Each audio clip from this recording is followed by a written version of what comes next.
The biggest fall event for the Ushiramiya family was the family conference in October, but to Jessica, there was another major event that came before that, the school cultural festival. Jessica liked school.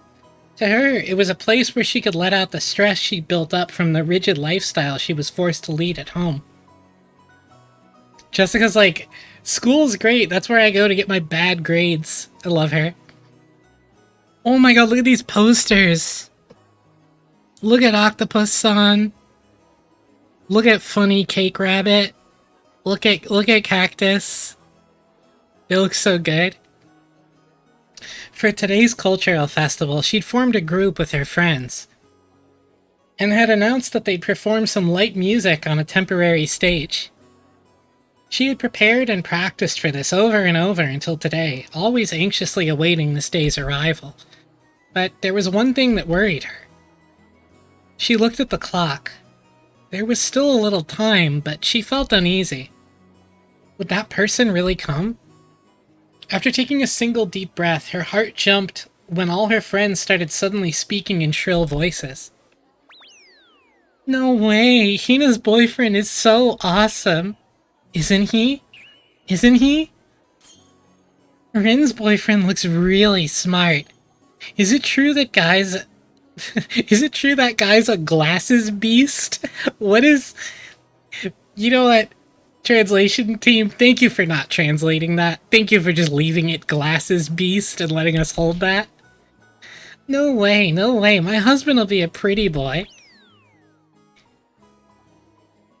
It may not be like this for all girls, but at least at Jessica's school, the cultural festival was basically a boyfriend exhibition. Jessica didn't have a boyfriend. She had many friends of the opposite sex, but no special only one. But Jessica was a little famous around the school, and everyone thought it'd be natural for her to have a fitting partner. Furthermore, her pride had led her to pretend that this was true. She'd somehow managed to keep them fooled until this year. But for various reasons, she hadn't been able to escape this year's cultural festival. Wait, she's been telling everyone she has a boyfriend? That's incredible. I forgot about that.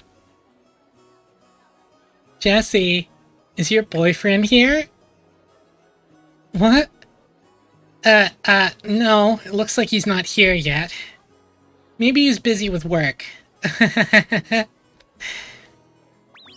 So what kind of person is he, Jessie?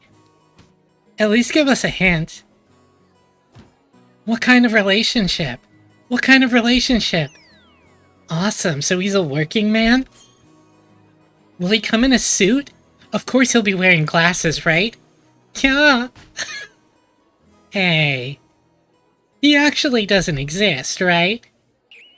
If you come clean now, we'll let you join us. Let's cry together through this year's cultural festival. No, no, no. He exists, he exists, he exists. I told you, he really exists.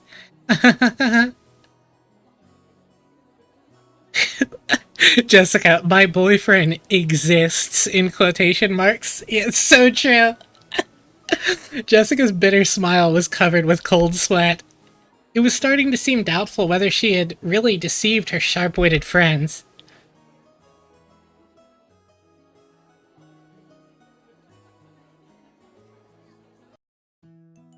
Okay. Then how about making a fake boyfriend and taking him with you? A fake? Who? I can't think of anyone who'd do that. Shannon's ridiculous plan surprised Jessica into hysterics. Even so, it was probably more realistic than the crazy methods running through her head about getting a boyfriend in the big rush before the cultural festival. For example, what about Kanon-kun? Kanon-kun? No way, no way. Anyway, I'm sure Kanon-kun has work on the day of the festival, and I don't want to bother him. Of course, I've already checked the schedule. Kanon-kun has that day off. Why are you always so clever when it comes to stuff like this? No, wait. It'd be even worse if he's off. I can't pull him away from a precious day off just for my own vanity. If you don't pull Canoncone away, he'll always be shut away by himself.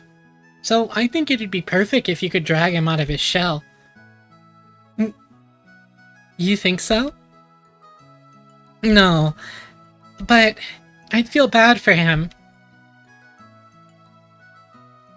Then I guess you're out of options. How about meekly confessing to everyone that you don't have a boyfriend? Shannon, let's go. True, it may be terribly embarrassing, but you'd only have to endure for the short and yet long time before graduation. To a pair of lovers, there's no sweeter honey than the face of a single person with an inferiority complex. Oh, I love you, Shannon. Shannon! You aren't really worrying for my sake, are you? You're teasing me, right? Jessica wrestled about with Shannon, her eyes teary. But Shannon was unfazed, laughing with her usual smile. Yes, this is to get back at you for making fun of me and George-sama all the time. Listening to Shannon's comeback, the likes of which didn't happen even once a year, Jessica hugged her cushion and rolled around on her bed, pretending to faint in agony. She couldn't stand Shannon's smile, which looked so triumphant, but right now, she was the only person Jessica could talk with. She could choke her to death with the cushion later. Is it really so bad, milady? It's a cultural festival, but it's also a chance for you to have fun with Canon-kun. No, that may be true, but... No. Jessica buried her head in her favorite pillow to hide the fact that her face had grown bright red, and she grumpily chewed the fingernail on her thumb. It really was a reaction to being appreciated. Shannon and Jessica were of about the same age, of the same sex, and friends, and they were both right in the middle of puberty. They could never talk enough about love. That's why they could talk freely about these topics to each other. So Jessica had heard a lot about how Shannon and George's love was progressing, and Shannon had heard a lot about what type Jessica liked, what kind of man she might be interested in. Judging by Jessica's reaction, it'd probably be rude for us to go into precisely what these things were. However, this story won't get anywhere if we just have Jessica rolling around forever, so let's dive in. Jessica had been thinking about Canon ever since he'd shown up. It was extremely rare for young men to visit Rokkenjima, so maybe it was natural for Jessica, a girl in puberty, to develop an interest in Canon. But if anyone said that, it would destroy the romantic ideals of a maiden's pure heart and love at first sight. Shannon had been with Canon a long time at the orphanage, so she'd known him since before they started working. So Jessica had persistently asked about what his hobbies were, what his favorite food was, what type of girl he liked. Even to Shannon, it was clear that Jessica was infatuated with Canon. Come on, isn't this a good chance to take Canon-kun on a date? But Canon-kun might also have someone he likes, so... Wouldn't he take it badly if I made him go with me just to show off? Yeah, Jack, that is what happened. That's wild, right? People who aren't honest with themselves, like you, are...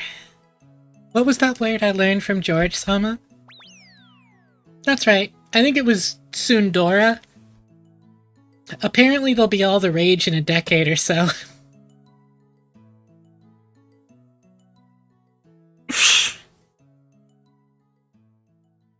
Wow, George Nissan sure is incredible. Managing to foresee future trends like that.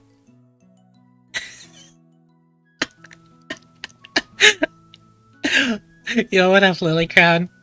Pin message does go crazy. That is still there, huh?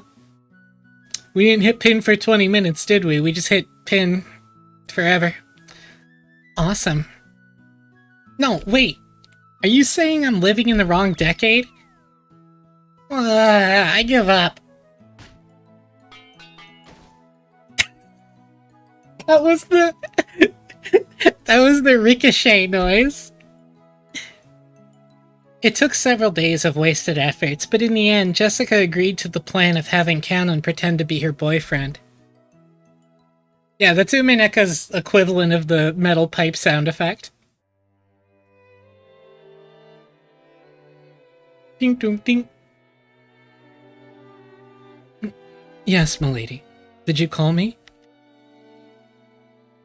Jessica regretted calling out at such a bad time. Canon always looked sullen, but he had some bad days and some better days. Unfortunately, this reaction was the former.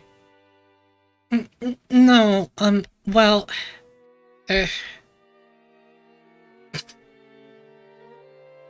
This Canon face is incredible. I love it. He looks so irritated. It is so good. All that confidence and effort she'd built up practicing in front of a mirror all night was wiped out in about 5 seconds. Jessica turned bright red and hung her head. When he saw that, Canon sighed. Jessica thought that he was exasperated with her, and her face went pale. They heard from Shannon. This is about having me go with you to the school cultural festival, right, milady? Huh? Nice one, Shannon. I mean... Yeah, that's right, but, do you have any plans that day? I was strictly ordered by Shannon to work specifically for you on that day, milady. I have never been to high school, so I don't really understand, but I hear it's a place where girls can be shamed if they don't have a boy with them. And I was given special orders to see to it that the daughter of the Ushiramiya family is in no way inferior to the common people. Shannon, is that how you framed it?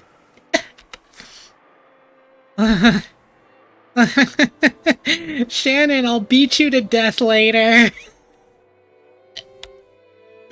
Jessica kept yelling with a strange voice and a broken smile, like a tea kettle filled with boiling water. As Canon watched this, he sighed again. Canon wasn't an idiot either. He fully understood what Jessica intended by inviting him. But to be honest, playing along with Jessica's love game seemed like it'd be nothing more than an annoyance to him. However, Shannon had asked him over and over. He was deeply indebted to her, so he couldn't refuse. And that brooch was in his pocket. Could this strange turn of events been brought about by the magic power residing in this brooch? Ridiculous. But he remembered what Shannon had said to him that day. Could Shannon see something he couldn't? I don't understand Shannon's feelings. We are furniture. As if we could ever become anything more. It was a truly odd exchange between Jessica, who was still rambling on in a strange voice, and Canon, who sighed deeply. He turned into grayscale, faded away. Jessie, someone's here! Didn't you hear? Sorry. Who is it? As my friends all gathered together, they were looking this way with hard-to-describe expressions, whispering to each other in small voices that weren't small anymore. My attempt to play dumb felt pretty transparent, even to me. Did I really just say, sorry, who is it? Like I don't know who just showed up. It's useless, my mind's going blank. I forgot about this sprite. I forgot about Canon's fucking coat. I forgot about Canon's unbelievable coat. Seth from Under Night In-Birth, Sasuke, he's cool. You got the Nier Automata drip. Everybody's going in their own direction with it. It's incredible. It's good. It's good. Playing Hane for Canon's arrival. No, wait, that's Jessie's boyfriend? He's so cute! Wait, he's real? No way, seriously? Jessica, you traitor. He's incredible. He's younger? I never heard he was younger. Where? Where's Jesse's boyfriend? She really is into little kids. Okay, no, he's not that young. Okay? Hey. Aren't you late? I didn't know where the entrance was. I must apologize for my tardiness. Right, that outfit looks really good on you. It's okay, Jessica. You could tell that the outfit's a bit much. Shannon said normal clothes wouldn't do, so we went and bought this the other day. Does it look strange on me? No, it does suit you. You look like a fucking Undernight character. That's not true. Shannon, when I get back, I'll promote you 2 levels. I don't know what that means, Jessica. It feels like everyone here's a girl. It's uncomfortable. Yeah, isn't it? Come on, let's not hang around here. Let's go to the stage, okay? 'Cause I'll be up pretty soon. Come on. Jessica seemed just as uncomfortable.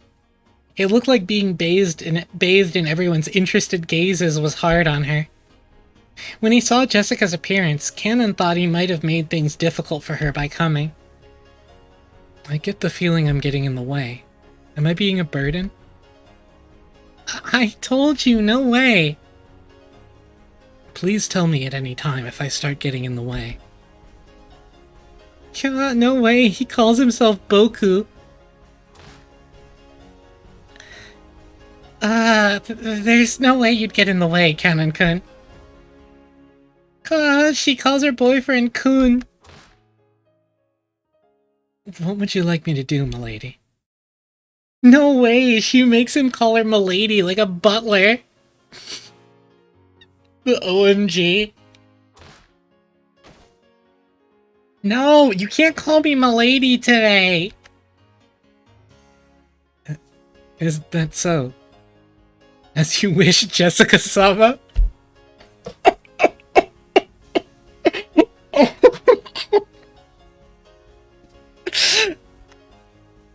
Yeah, she's trying him to call her Sama. Sorry, Cannon-kun, could you close your eyes for just 3 seconds?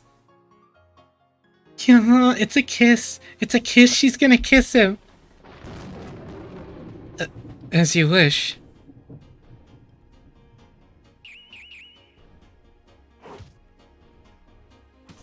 Bang. Bunk. Bam bam. Slam. Crash. By the time Cannon opened his eyes, a horrible tragedy had occurred in the room. Everyone had been driven into the walls, their arms and legs outstretched. Jessica had slipped her brass knuckles back into her pocket before Cannon's eyes opened. Anyway, let's go over to the stage. Our turn's coming up soon, so take a seat and wait for a bit. 'Cause we've gotta get ready. Go straight to the end here and you'll see a temporary stage. You'll know where to go. Please wait there. She just beats the shit out of all her friends. It's incredible. She just heat actioned the entire room. She did. She pushed Cannon's back, and he seemed to be having trouble moving himself, and chased him out. Even though Cannon was confused by Jessica's attitude and her panicky state, which he'd never seen before, he followed her instructions and headed in the direction she had indicated. After seeing him off with an awkward smile, Jessica slammed the door shut and yelled loudly. There you go, you saw, right? You saw that, are you happy now? Sucks for you!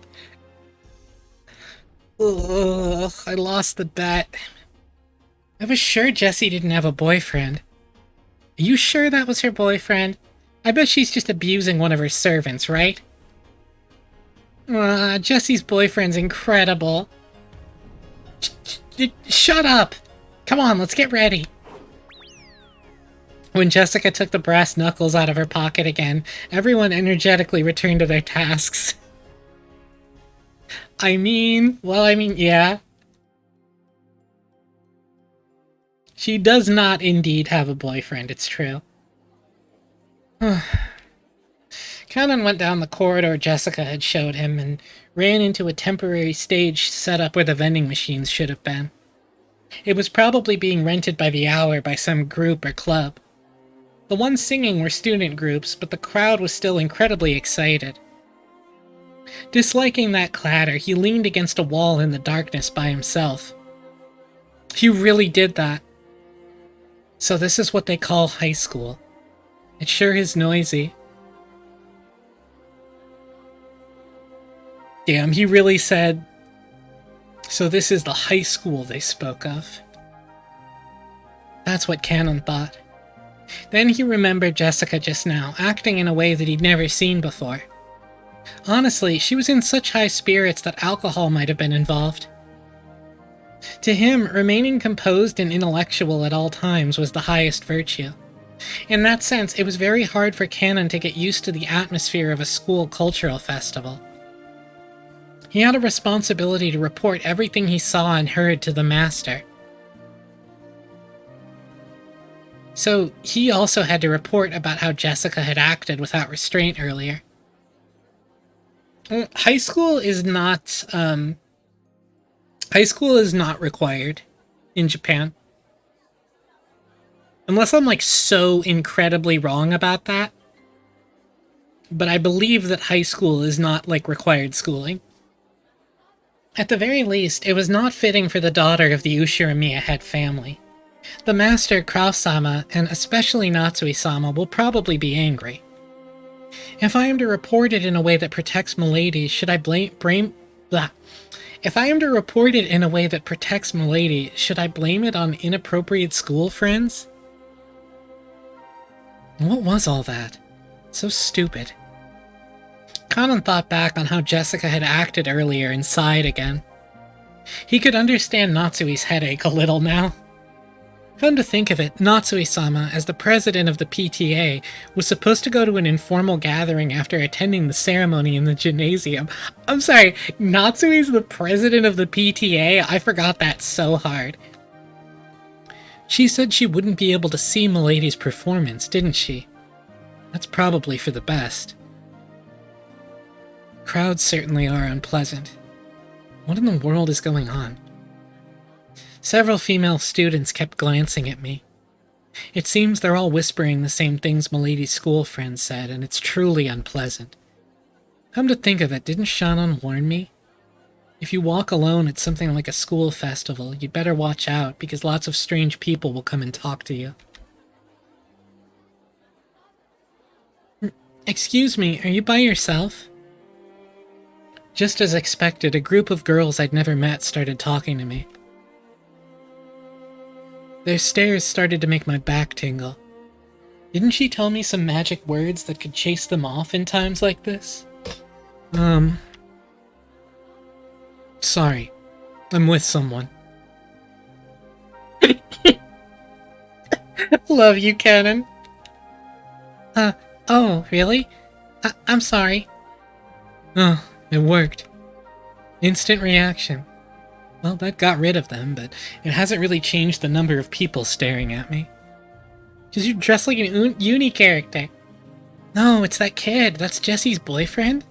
No way. It's that kid? I can't believe it. I was sure he was fake.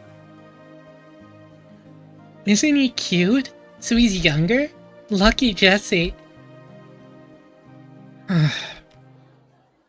There's no way I'll ever come to a place like this again. Conan sighed for about the zillionth time that day. When he did, the lighting changed and the standing audience started cheering. He looked around and realized there was suddenly a large group of people there. And unlike earlier, they were mostly guys. With this huge crowd, he couldn't even see the stage. Fortunately, there was a fallen beer case nearby, so he tried using that as a footstool. When he did, he realized there was now a new group on the stage. Their leader is Milady. She's changed into stage clothes, and she's even holding a guitar. I didn't know she could play.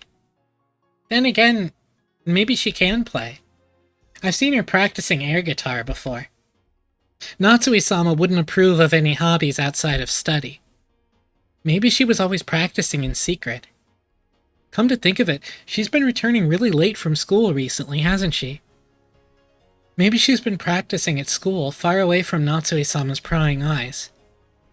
It really is for the best that Natsui-sama didn't come.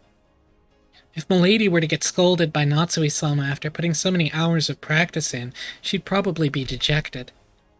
Jessie-sama!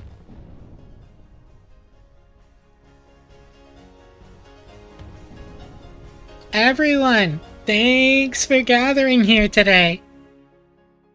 I could hear Jessica-sama's forceful voice through the speakers. Jessie-sama? Maybe that's her nickname at school.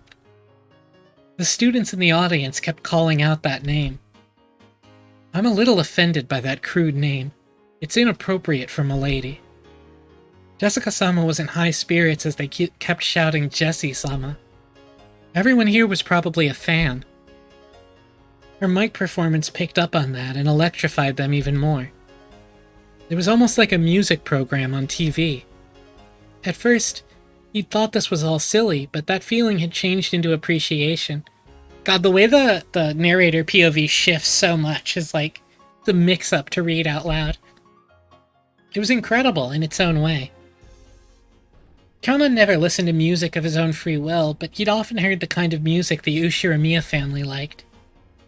Since it was almost all classical, Kanon had naturally taken a liking to that kind of music. So, to Kanon, the song Jessica sang was, how should you say it? Extremely colorful. In any case, if Natsui-sama heard it, she'd probably faint.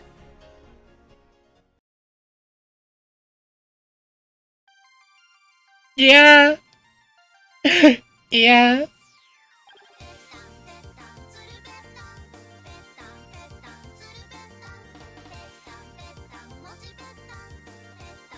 Uh-huh.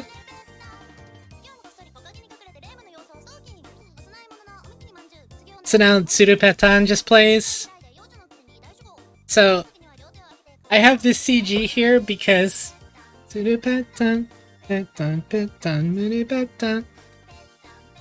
Yeah, so this is here because, you can't get the PS3 version of this sprite because she's not dressed like a Toho character in the PS3 sprite. She's dressed like Marissa from Toho. But everyone looked like they were having a really good time. Some diehard fans, who had even brought pen lights, sang along and danced crazily with the same movements, almost as though it had been planned ahead. On the stage, Jessica-sama also sang enthusiastically, dripping with sweat. He couldn't find a single element that was appropriate for a daughter of the Ushiramiya family. But it looked like so much fun. Jessica-sama! Jessie! Jessie!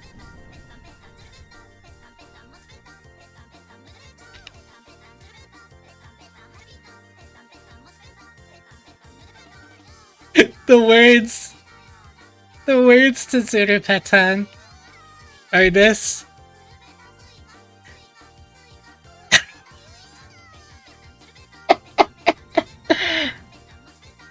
Oh my god. I'm not gonna, like, I can't.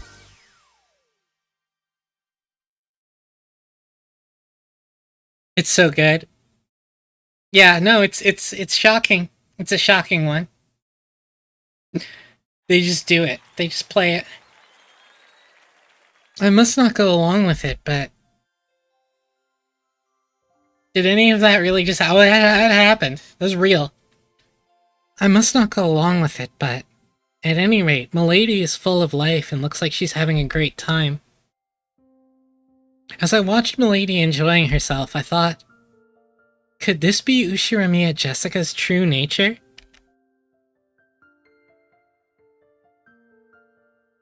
You weren't expecting it to be a fan song about Higurashi? Where she's dressed like a fucking... It's so good. Don't I know better than anyone that during her life on Rockinjima, she's had no choice but to kill her sense of self?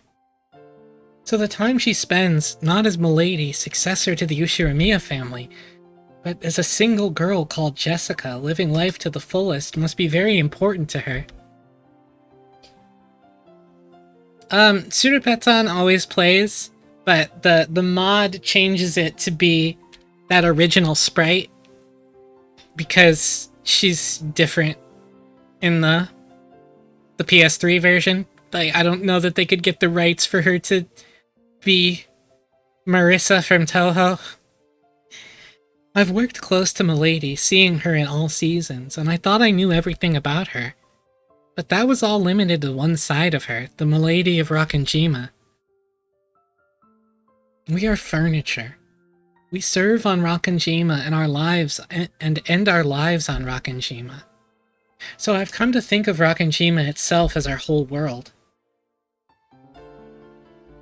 And as though, like in... Come on. Ptolemaic theory?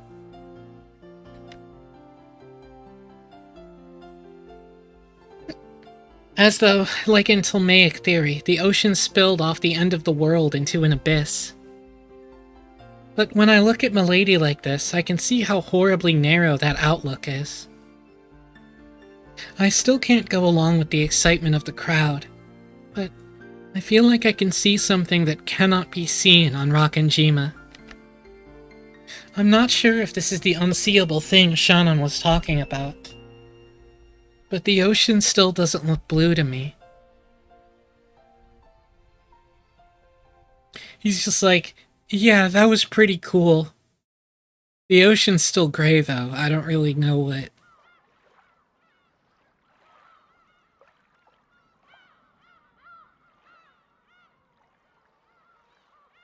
George rolls... Ushiramiya George rolls the most misogynistic blunt ever, is asked to leave the Toho universe.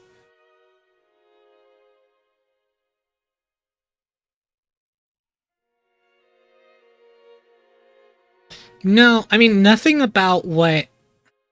As immoral as what the Ushiramiyas do with the Fukuen house is, nothing about it is illegal. They are voluntarily working at the Ushiramiya mansion. They can leave anytime they want. They chose to leave the orphanage to go to the Ushiramiya mansion. Like, to go to Rockinjima. They weren't actually adopted or anything. I mean, it's bad. Like, it's bad. It's very bad. I'm not claiming that it's not good, but it's also not illegal. And also, who would there be to launch an event? They go straight from the orphanage to the island. That's it. And Kinzo funds that orphanage, so, like, it's a whole thing. I mean, that's all I can say because that's the information we've gotten so far. But we have gotten that information so far, so I can say that. Sorry, I gotta take my shirt off. One second. It's hot as hell in this hot-ass, funky-ass room I'm in. Is that the Golden Witch? Etc. You know the bit. You know the bit by now. Huh? What's up? Wasn't the cultural festival at Jessica's school today? How is the principal doing? He seemed to be in good health. That's right. Diet member Takamiya was also there. He said to give you his regards. Busy as usual. It was so hard not to say, like, snooping as usual. It appears so. That person is also very energetic. Oh, and I believe President Emoto also made an appearance. Naturally, the topic of Jessica's cultural festival came up at dinner. School events often became social gatherings for local volunteers. It was the same for the Ushiramiya family, who were celebrities around here. Matsui remembered the name of one VIP after another at that social gathering, telling Kraus the news about them. Jessica didn't really have any interest in that discussion and rudely slurped her pumpkin soup. Oh yeah, that's Jessica's level 3, by the way. She changes into the Marissa outfit and shoots like a big rock and roll beam. I forgot to mention that. It's awesome. Milady, perhaps you ought to take more care with your manners. Yeah, sorry about that. Her level 3 is Master Spark, yeah it is. Jessica, how many times must I tell you to watch your language? Yes, ma'am. Jessica answered, discouraged. When he saw that, Kraus smiled a little and paused his conversation with Natsui. How was the festival for you, Jessica? Huh? Well, it was okay. I was watching. You did an excellent job. Wow. Wow. Come on. Come on, Proxy, it's fine. It's fine. It's such a small line, don't get emotional over it. Huh? Huh? Well... Jessica's face turned bright red. She probably hadn't imagined that Natsui would actually come to see her on stage. She felt a mix of happiness and embarrassment. Actually, she hadn't really wanted her mother to watch, since she didn't want to be told that her music was inappropriate for the Ushiramiya family. But it certainly didn't make her unhappy to hear a parent say she'd done a good job after watching her try her best. Jessica acted with both composure and dignity. Fitting behavior for the student's representative. Oh. Yeah. The smile that had been there until a second ago crumbled like sand. Jessica immediately realized that her mom was talking about something different. Oh. See, that's why I was like, oh, fuck. I forgot about... No, I was like, oh, no, I didn't forget about that. Jessica was also the school's student president. She had no interest in doing something so annoying, but her parents had been pushy, so she grudgingly accepted. Unfortunately, she was popular at school, so she won the election easily. So Natsui was praising her for the student council sponsorship ceremony at the beginning of the cultural festival.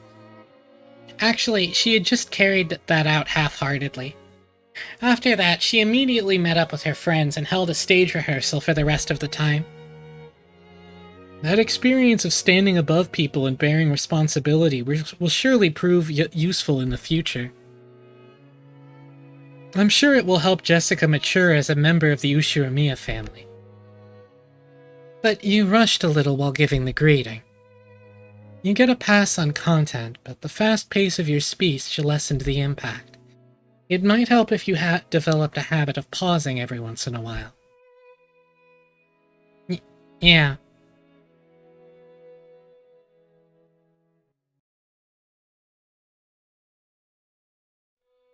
After she finished eating, Jessica didn't feel like going straight to her room.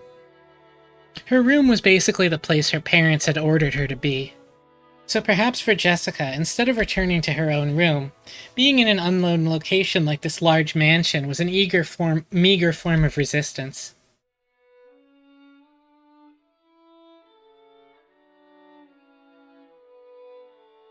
Jessica felt that even being in the mansion made it hard to breathe, so she went outside to the rose garden.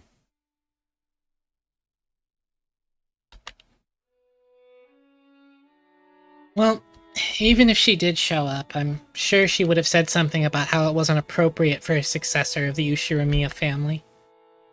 So, isn't it better this way? Jessica laughed at what she was skulking over. She laughed at what kind of words she could possibly have been expecting. That was dumb of me. In the end, I was just acting like an entitled brat. I'm a little exasperated with myself, and it makes me want to laugh. Milady. Well, kinda good. Don't scare me like that. Just as she was about to force a laugh, Kanan suddenly started talking to her, and she choked. What's up? Got something to say?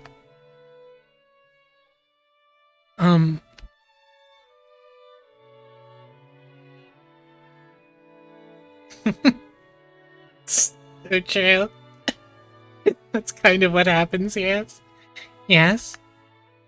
Jessica's expression became the one she always wore when looking at Kanan. The listless Jessica from a second ago was gone. If he had still only known Jessica as the eventual successor to the Ushiramiya family, as he had until yesterday, he might have mistakenly thought that Jessica's mood had suddenly sprung back to normal. But that wasn't right. He now knew that a part of her that he couldn't have seen until yesterday. So he understood there was no way Jessica actually felt the way she appeared. Oh, about today's cultural festival. Well, thanks for coming with me so I could show off. You saved my butt out there.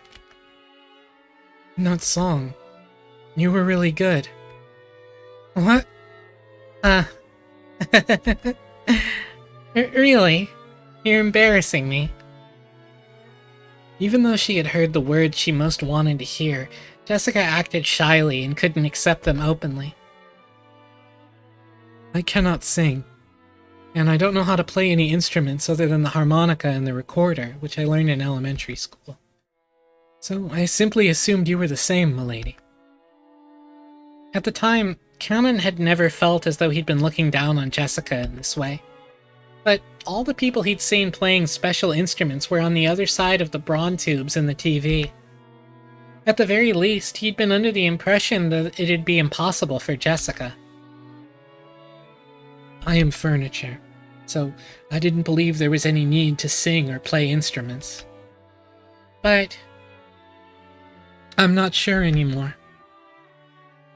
Seriously, Kanan-kun, enough with that I am furniture business. That's like a proper attitude you servants are supposed to have, right? Servants are supposed to be like living furniture. Genji-san says it a lot. It isn't just a proper attitude, because we really are furniture. I know the kids from the Fukuen house receive assistance from grandfather in various ways, and I realize how grateful you are for that. But it's a bit cruel for you to have to call yourself furniture just because of that. We're all human, aren't we? Oh, Sarge, thank you for the posture check and the hydrate.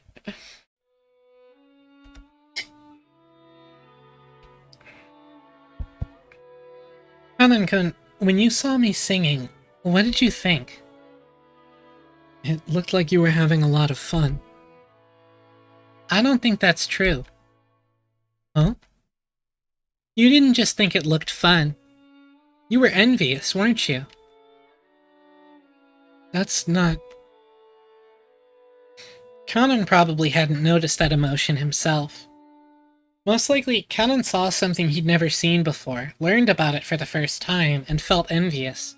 And to trick himself out of that emotion, he'd called himself furniture over and over. I know I'm a successor to the Ushiramiya family or whatever, and, well, I'm sure there will be a lot of annoying stuff to do from now on. As far as that goes, I can't do anything but give up since I was born under an unlucky star. Probably, just like you had to live at the Fukuen house, I don't have a choice either. I couldn't choose the stars under which I was born. That may be true. But there's one place where you and I are completely different. Know what that is? I am furniture and milady is not. He was about to say that, but stopped. I do not know. Kanan-kun, you decided that your fate determines everything about you, and you gave up. But I can't accept this kind of fate, so I do the best I can. So, while there's still the rigid and cornered me that's gotta stay as the daughter of the Ushiramiya family, I've created another me that can do what I like to the fullest. Another you? Yeah, Canon-kun, you've been instructed to say because I am furniture. I'm sure you've gone through a lot of tough times just because of that. I think that's really unfortunate. But the idea that your entire life will be decided by that alone just seems sad to me. You know, it's always possible for people to create another self inside them. A self that they can truly grow to like. I'm not talking about escaping from reality, okay? When I'm that other self, I can really feel like I'm living a great life. So no matter how constrained and boring everyday life gets to be, I can always live on without suffocating. To make another self inside yourself that you can truly grow to like. To make another me, one that isn't furniture. Through her relationship with George-sama, has Shannon given birth to another self that isn't furniture? And did this other Shannon see something that cannot be seen by furniture? That's right. Well, I don't know anything about your private life, Canon-kun, but I can sort of guess. Your private life probably doesn't exist at all. Am I right? Canon couldn't reply, but that was answer enough. He had no concept of a private life. So Canon would always be Canon. So furniture would always be furniture. Canon-kun, Canon isn't your real name, right? In the Fukuen house, new graduates would be given new families and a new life, so they were also given a new name. In his case, that was Canon. Certainly, this name of mine may be a temporary thing. Before, he had thought of himself as Canon and no one else. But he remembered. There definitely had been another self that wasn't Canon. But that was far, far away beyond the distant fog of oblivion. So, even for you, it should be okay to have times where you're Canon-kun and times where you aren't. Maybe when you act as a servant, that Canon-kun calls himself furniture and strictly limits his own will. But when you aren't Canon-kun, I think it's okay to live much, much more freely. Those words definitely weren't just lip service. Jessica had also been like this in the past. She had cursed her own birth into an environment different from all of her friends at school. Only she had been in a heavily constricted environment, forced to learn all sorts of things, and she had even been told whom she was and wasn't allowed to play with. It may have been sad, but she'd given up, resigning herself to the fact that she'd been born under that kind of star. But one day, Jessica stopped giving up and surrendering. Stuff like Ushiramiya family customs and pressure didn't matter. She created a real Jessica inside herself, one who could do what she really wanted to do. You know, I go by the nickname Jessie at school. When I'm Jessie, I live life honestly and to the fullest. And because of that, I can do my best when I'm Jessica too. Would it really be so bad if you could also have times when you're Canon and times when you're, your real name? When you aren't Canon, can you try becoming another self that you can like? A time when I am not Canon. He'd once thought of his real name as being completely meaningless. Because of that, he thought that Canon summed up everything about him. And now Jessica was telling him to create something new, another self that wasn't Canon. Canon-kun, if you don't mind, tell me, what's your real name? He was silent for quite some time. Maybe Canon's real name had risen to the tip of his tongue. After hesitating for a long time over whether he should say it, in the end, he swallowed it back down. I forgot. My name doesn't matter anymore. Those words contained a faint rejection. No matter what kind of real name I had, the only truth now is that here I am Canon. The past has nothing to do with anything. The materials with which furniture is made, be it a trunk of a tree or otherwise, are meaningless in the end. Oh, that's depressing, but those are bars. I told you to stop that. You aren't furniture, you're human, right? I am not human. Cannon clearly voiced his refusal.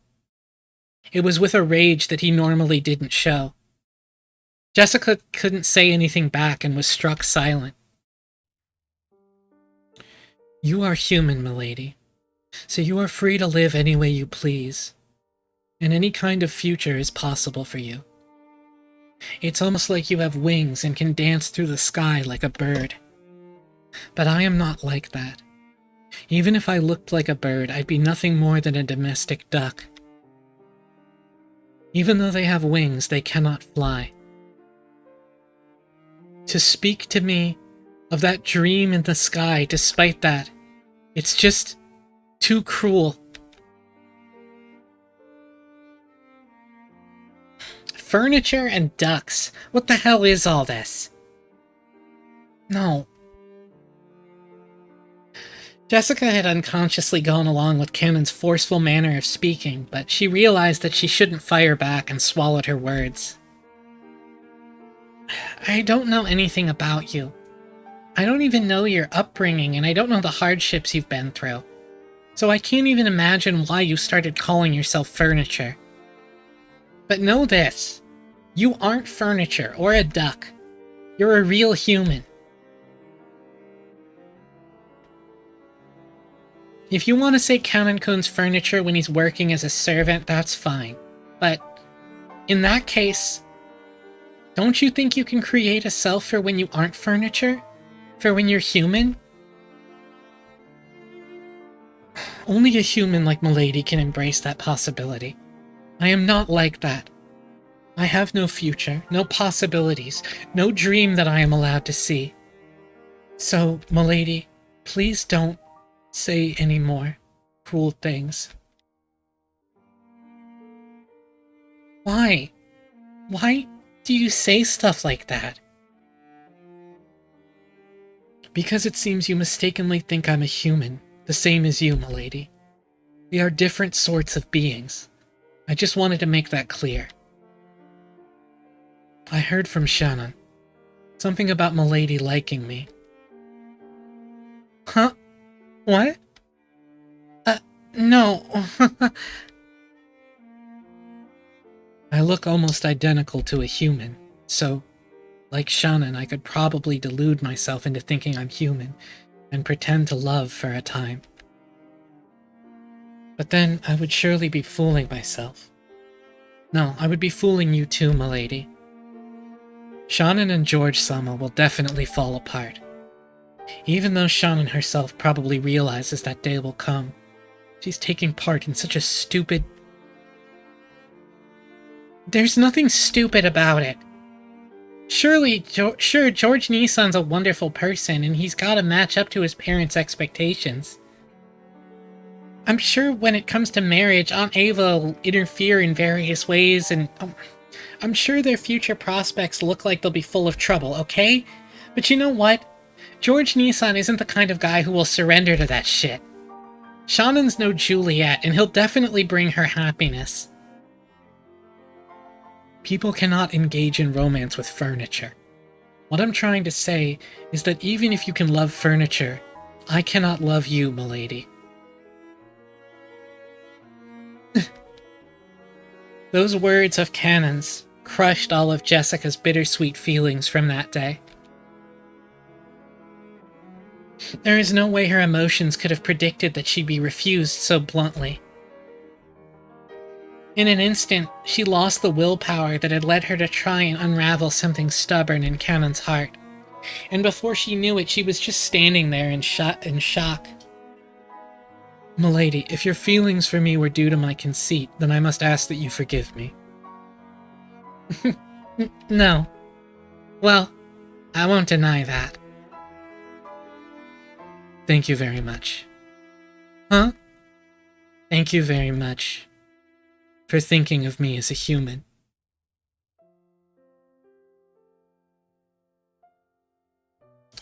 Those feelings alone really do make me happy. Anything more would be too cruel for me, so... Ah, that's where they got me. That's where they got me. Okay. No, I've said enough. Sorry about that.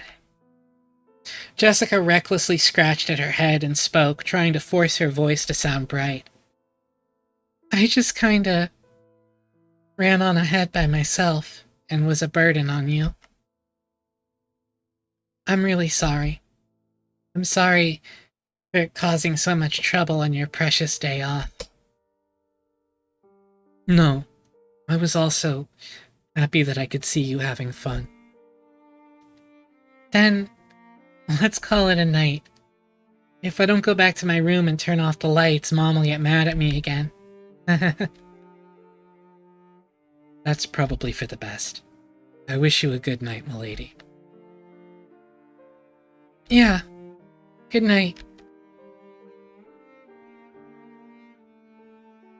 Alright. Conan saw Jessica trot away with her back to him, looking disheartened. But then she suddenly broke into a reckless dash and disappeared in the direction of the mansion. As he watched her back, for just an instant, Conan was tormented by the feeling that he'd just made a huge mistake. But he hadn't made a mistake at all. He'd been forced to refuse her now for her sake, while the pain was still at its smallest. Nice going, making a woman cry like that.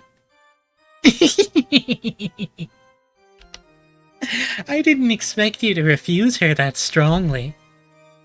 If you'd given a normal answer, another pair of lovers would have been born thanks to my magic.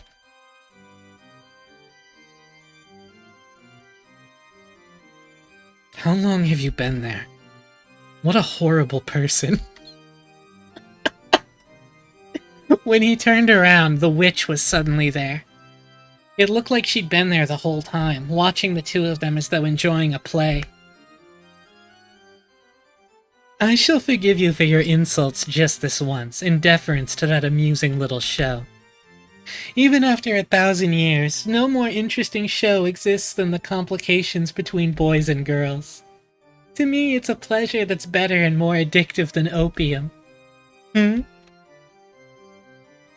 Canon pulled the butterfly brooch out of his pocket. It was the manifestation of the great magic the witch had bestowed. Without hesitation, Canon slammed it against the ground and stomped on it. Oh, what is the meaning of this? You know that was given by me. Just now I figured it out. What you're doing isn't as tasteful as being a cupid of love. You're just a demon who enjoys showing love to those who can never be together, deceiving them. You are free to think that. Most humans I lend my power to say the same thing. Don't play dumb. You didn't lend Shannon your power because you felt sorry for her.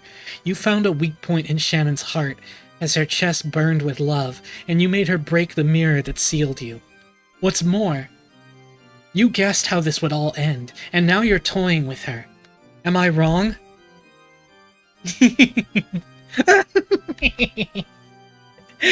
Furniture has a thoroughly pitiful existence. So, you have no dreams, no future, and even no love? Good.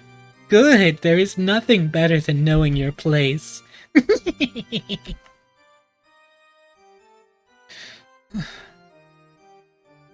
As you noticed, there was a faint love residing in Jessica's heart. You seem to think you've snipped it in the bud. But did you know? Trees grow thicker branches if you thin out and prune them. A girl who loves furniture, is it? Amusing. How truly amusing. Shannon and George will also eventually reach a stalemate with their unfulfillable love, ripening it into the sort of large fruit I love. However, regretfully, it seems to be going so smoothly for those two that it's hardly entertaining anymore. But on the plus side, it seems the two of you will amuse me to no end. The witch laughed. Even though she had known the two could never be together, she had lent magic to bring them together. However, they couldn't escape the fate that prevented them from ever being truly joined. The witch knew that. Even if they were joined, Shannon and George, Conan and Jessica would eventually break up.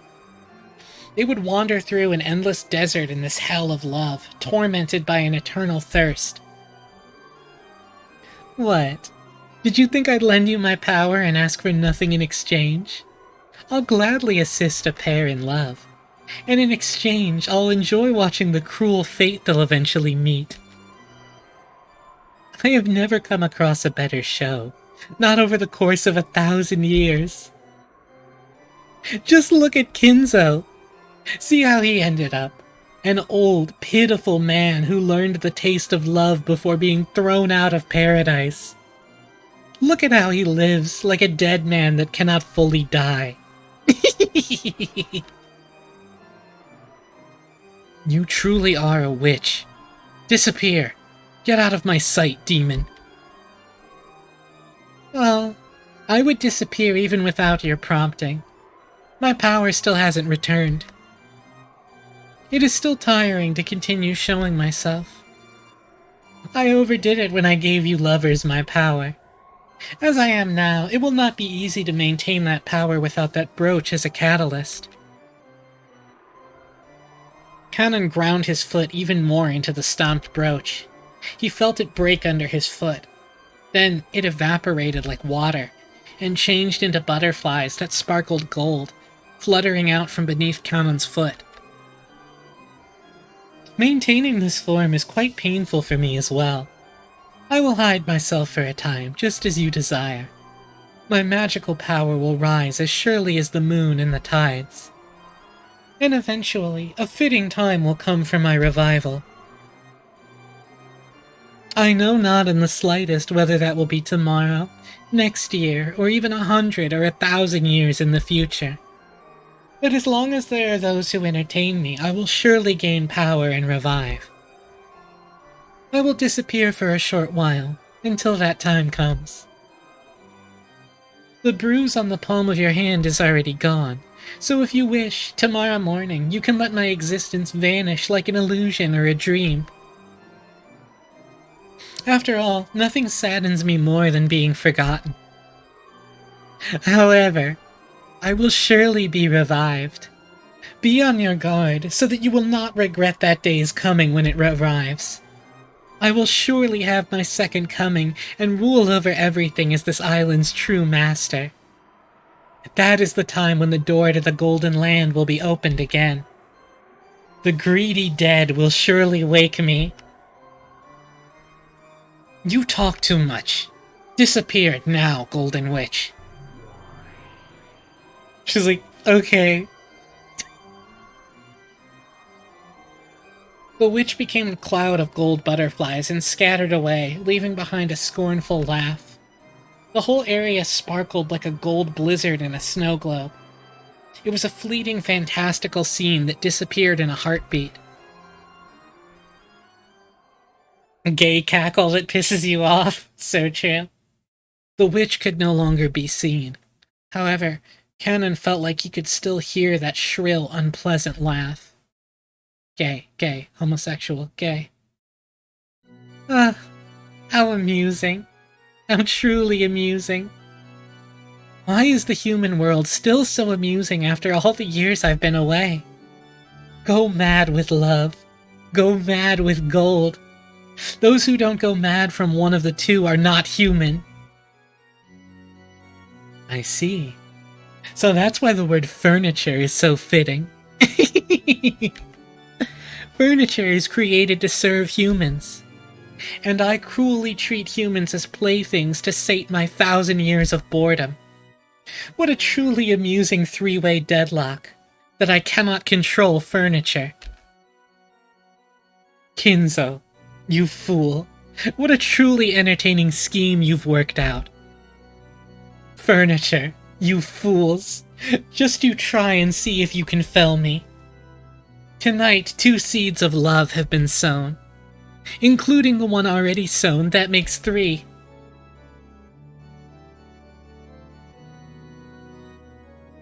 Beatrice, why did you leave me alone in this painful world? I hate you.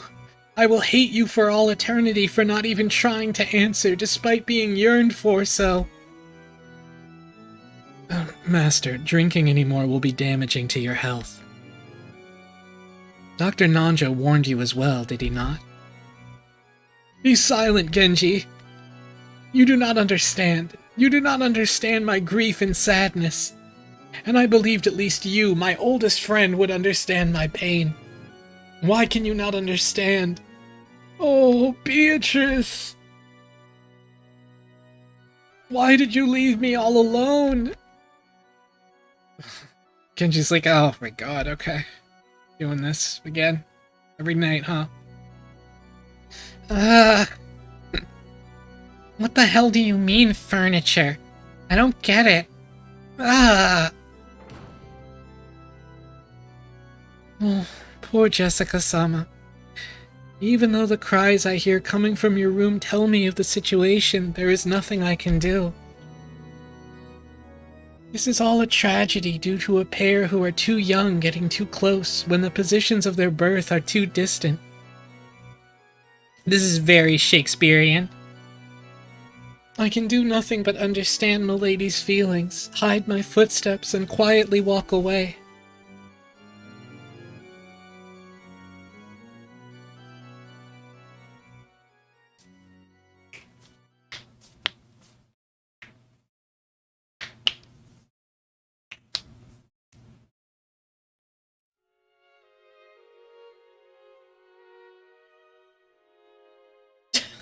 Hello? Hi, Shannon.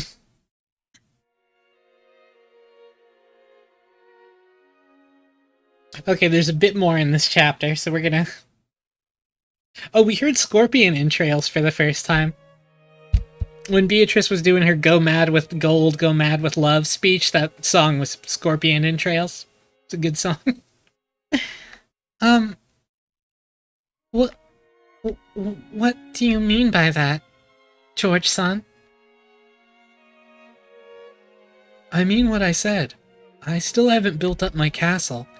Once I manage to do that, I'll finally be able to think of myself as an adult.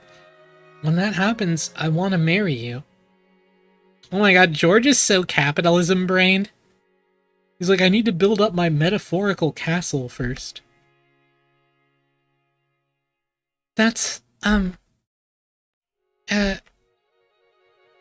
but my heart won't let me do that anymore. So, I want to give you an engagement ring. Engagement?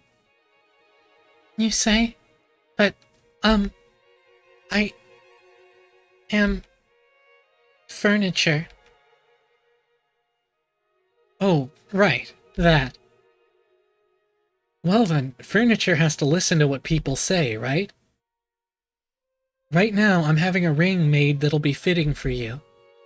I think it'll be ready in time for me to bring it to the upcoming family conference. Yeah, no, it's so good to see back-to-back the way Jessica responds to the furniture talk and the way George responds to it. It's, striking to see them back-to-back, at the very least.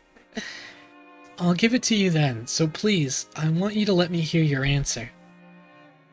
If you accept, then I'll proclaim our engagement right there, in front of all the relatives, including grandfather. George-san. I'm sure some people won't approve of our relationship, but there's no need to look at their faces, because you only have to fill your eyes with me. I will definitely bring you happiness. That's the one thing I can promise you with certainty. Fucking George, man. Why does George have to say things or be on screen ever?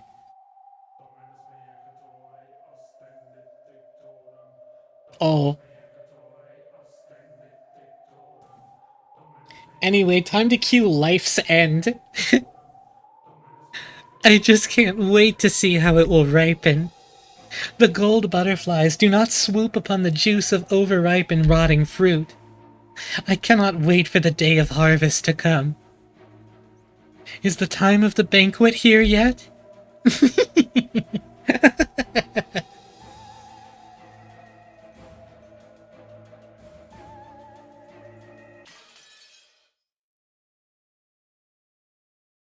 Bayato's like, this is so funny. I love this shit.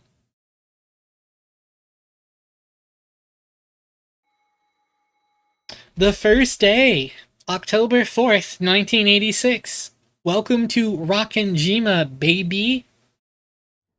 That's a pretty major timeline shift from last time there. Yeah, it seems to be.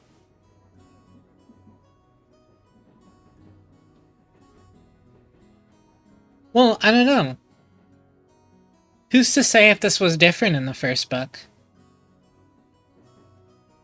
It seemed like the idea of George proposing to Shaman was not something that she thought was like totally out of like the realm of possibility. She was a little surprised. Like, she was surprised and she was nervous, but like she wasn't like, bro, what? To that degree. But then again, I genuinely don't know.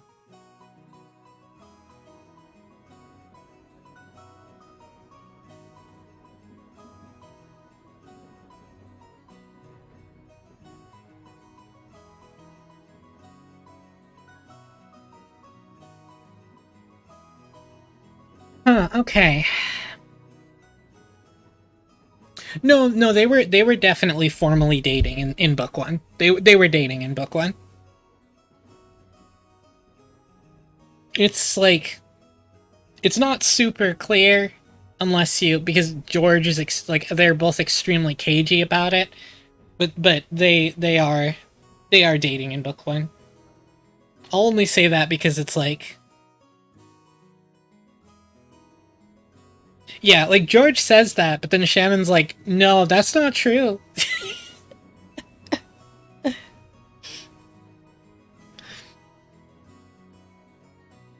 All right, I think I'm gonna do.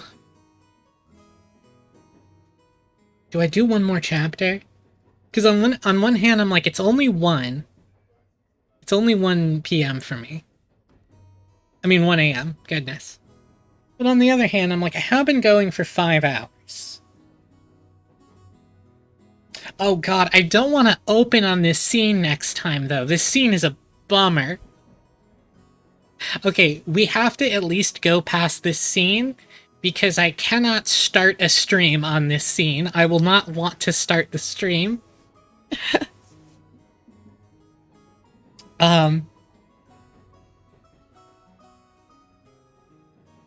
Similar content warning to the Rose Garden Maria and Rosa scene. Is not quite as bad if I remember, but it's pretty similar in a lot of ways. As a reminder, the at me when the scene ends redeem is there for 10 bits if you want to use it. There's absolutely no shame in using it, that's what it's there for. They had eaten breakfast at the coffee shop in the station building. By chance, the inside of the shop had been decorated with Halloween colors since it was October. Maria had seemed to be awfully pleased with that. For quite some time, she talked loudly inside the train about wanting to have a Halloween festival without caring that she was attracting the attention of others. Halloween is popular in Europe and America, but people aren't that familiar with it in Japan. The shopping district was colorfully decorated with orange pumpkins, but the costume parades of children demanding sweets and saying trick or treat were nowhere in sight. Ugh, I want a Halloween festival. I don't want to wear these clothes. I want to look like a witch. Ugh. The MVP is here. The greatest character. I love this kid. She's so great. Protect Maria at all costs. I love you, Maria. The family conference isn't for playing. We're going to meet grandfather, so you have to dress up nice. While it wasn't completely full inside the train, it was really packed, with almost all the seats occupied by passengers. Maria was making a fuss among them, stomping her feet on the seat while Rosa scowled at her. Rosa had warned her many times to lower her voice, but Maria hadn't obeyed her at all. Once Maria got like this, no matter how much you tried to explain the situation or calm her, she wouldn't listen. Before, Rosa used to pamper Maria and give in to her at times like this, but that had probably been a mistake. Surely Maria had gained the mistaken impression that throwing a tantrum long enough would make her mother give up and do what Maria said.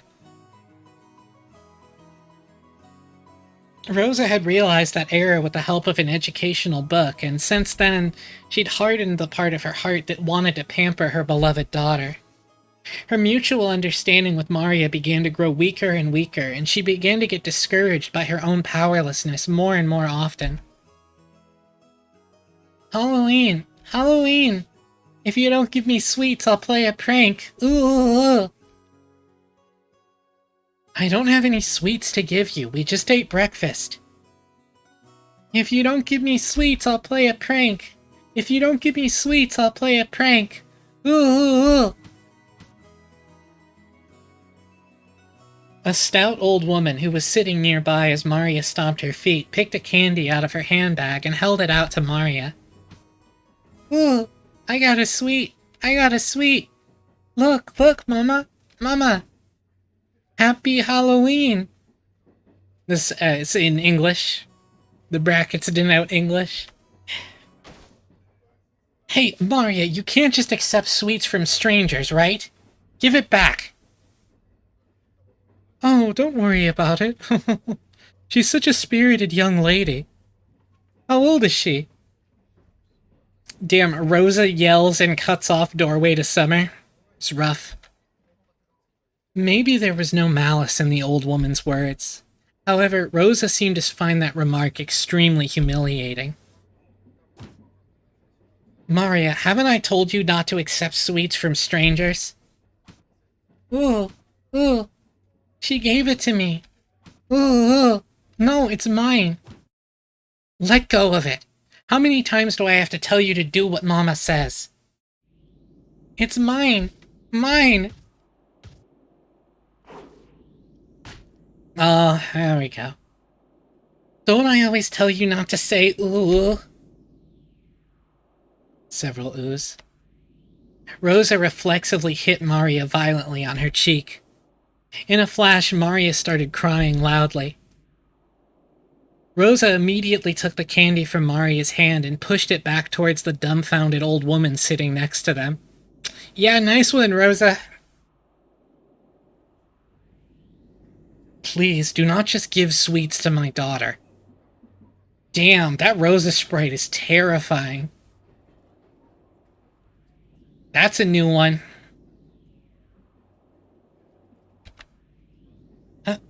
I'm so sorry. Breathing heavily, Rosa once again held the candy out to the old woman. After getting flustered about what she should say for a few moments, perhaps the old woman realized that her actions may have troubled this parent and child, and she accepted the candy back, apologizing.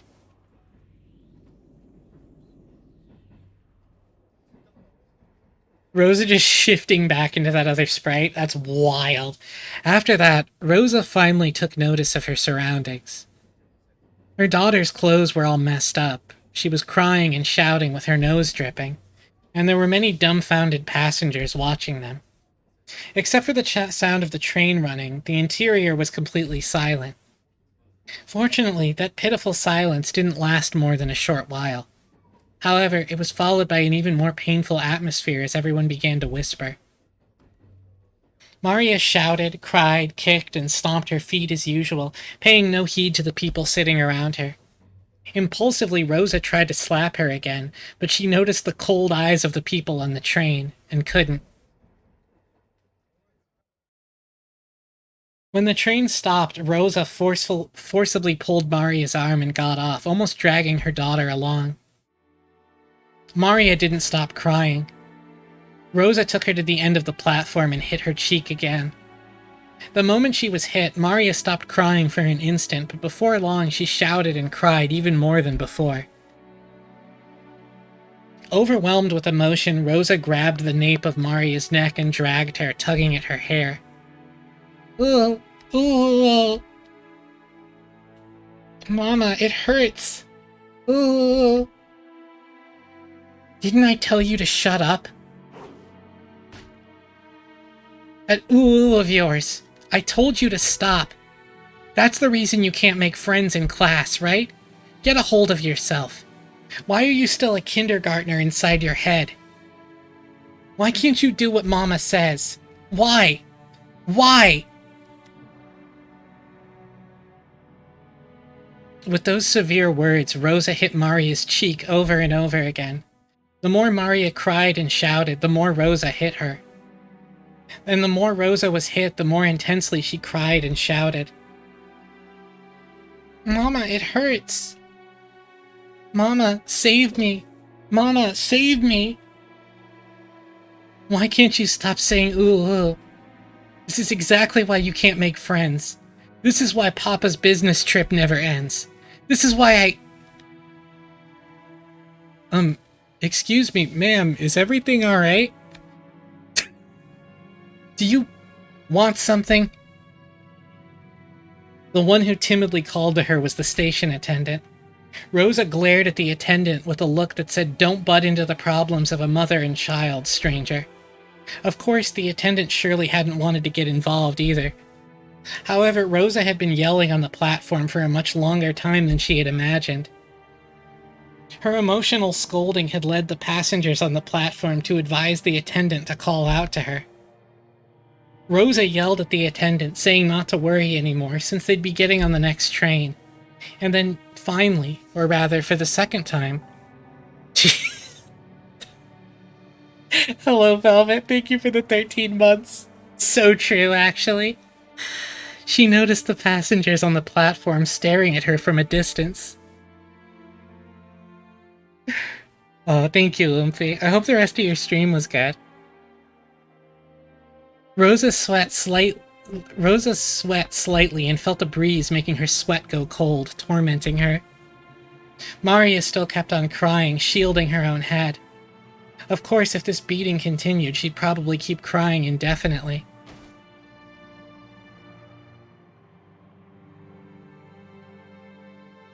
This is why I was like, you see why I was like, I can't open on this scene? This cannot be, I can't stop here because I'd have to open on this scene next time. I did it. Again.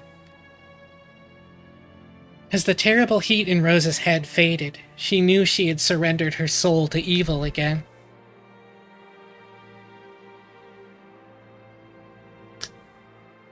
Mama, come back. Oh, oh. Rosa fell to her knees and hugged Maria, whose face was all soggy with tears and mucus. Maria, I'm sorry. I'm so sorry. Mama, Mama. Welcome back. Welcome back. Finally, Maria realized that her mother was her mother again. She clung to her mother's body and cried, burying her face in her mother's chest. Forgive your bad mama. Forgive your bad mama. I'm so sorry. Please don't hate your mama. I'm just fine. Won't hate Mama.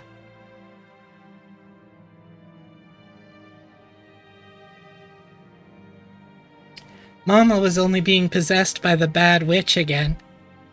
But you came back, so I'm just fine. Yeah, that's right. Mama was just being possessed by the evil witch again. I'm sorry. I'm so sorry. For a long time, the two of them hugged each other, asking for and sharing words of forgiveness. After a while, they calmed down and both moved back at the same time. Maria's face and Rosa's face were both deep red after crying their eyes out. Do you want to have a Halloween festival, Maria? Yeah. I wanted to show those pumpkin marshmallows to George Oni-chan and Jessica Oni-chan. It was a candy they'd been selling near the cash register at the shop where they'd eaten breakfast.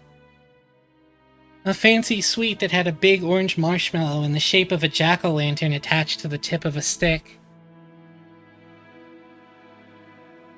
Maria had wanted it and insistently pestered Rosa for it. Rosa had refused, saying that there was no way she could buy sweets right after breakfast. Then, Maria, I don't know if they sell those in town or not, but let's get off and try searching for them, okay? Yeah. I love you, Mama. Love you so much. Thank you. I love you too, Maria. The truth was that they didn't have time to waste loitering around at a stopover station. If they missed the airplane, they'd fall half a day behind schedule. She should have left home with more time to spare, but she had ended up leaving late after choosing Maria's clothes. Because of that, Rosa had been a bit impatient since the morning. She looked at the clock. They had to get on the next train immediately, but her daughter firmly joined hands with her to go buy the sweet with her mother, and that hand was warm. To Rosa, as she was now, it was more important to renew her bonds with Maria. To her, Maria was not only a beloved daughter, she was everything Rosa had. Fortunately, they could see a big supermarket right in front of the station. They might not be able to find exactly the same sweet, but Maria would probably be happy with a similar one.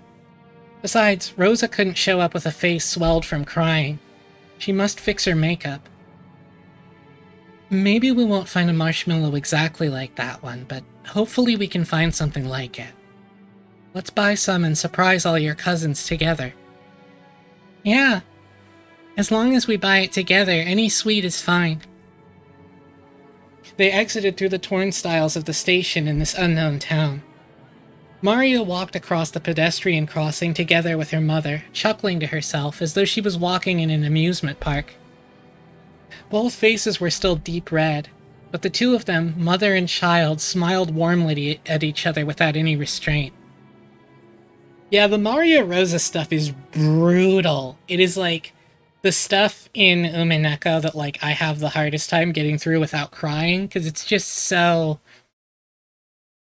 He's always got to have some relationship in one of his books where he's like, I'm a social worker, did you know that? And it's like, yeah, Ryokishi, I knew that. I knew that you're a social worker.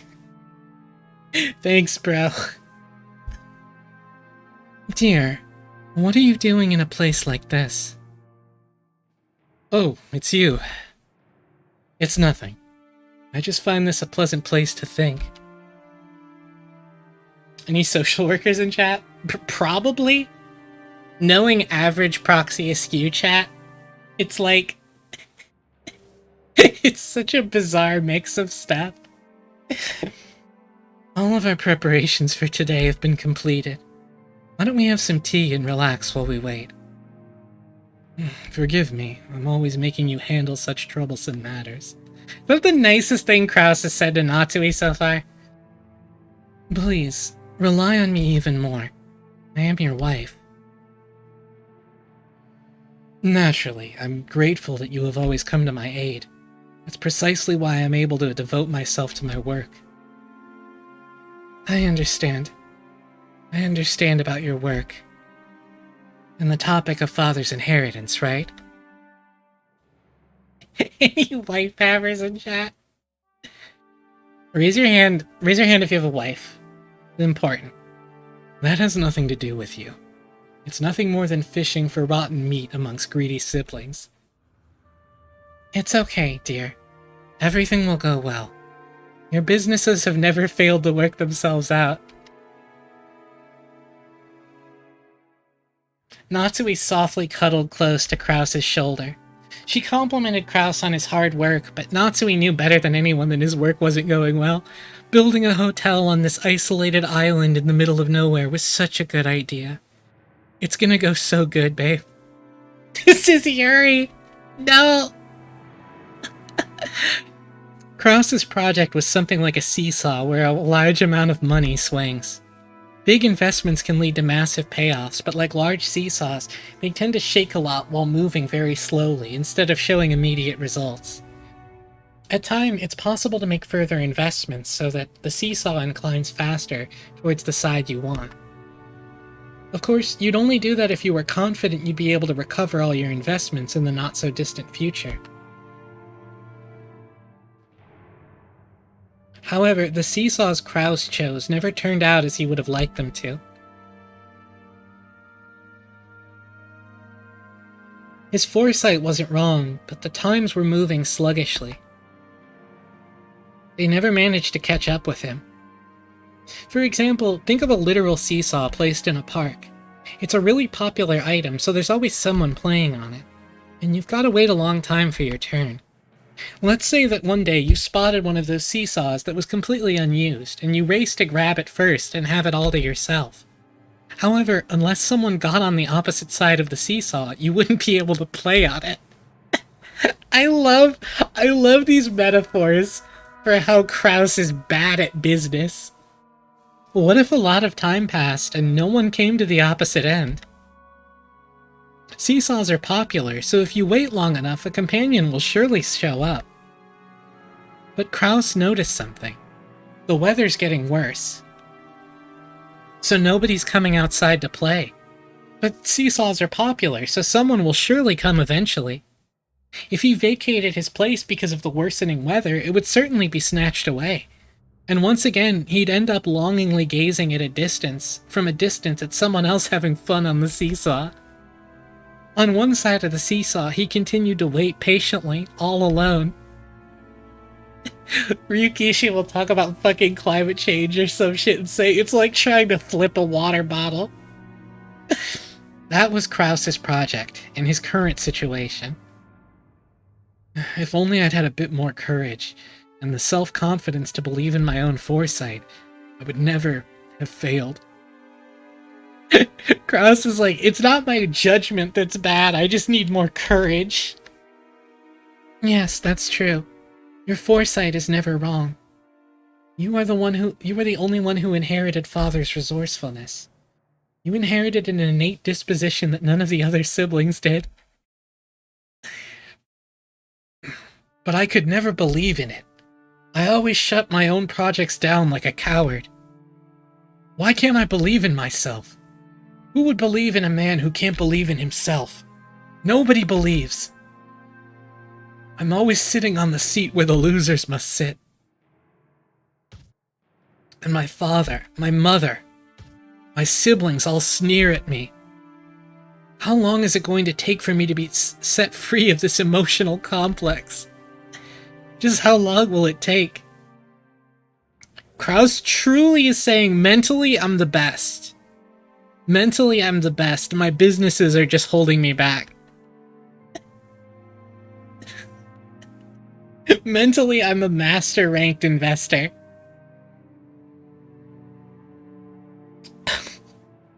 Natsui was the only one who knew.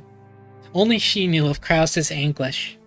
As the eldest son of the Ushiramiya family, who would soon be forced to bear an immense responsibility, he couldn't open his pained heart to anyone, and was always getting compared to his father's great enterprises. I've made preparations concerning all the other matters, so that you will be able to devote your attention entirely to the family conference. Yes, everything else has been seen to. Thank you. Will there be any problems dealing with Father? No. Genji and Dr. Nanjo are on our side. I'll never allow those greedy siblings to make contact with Father.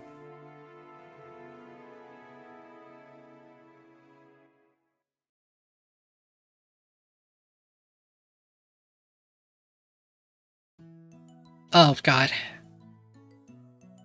Hello, Goda here. Yes, please leave it to me. I'm anxious to put my skills to work for the big annual job.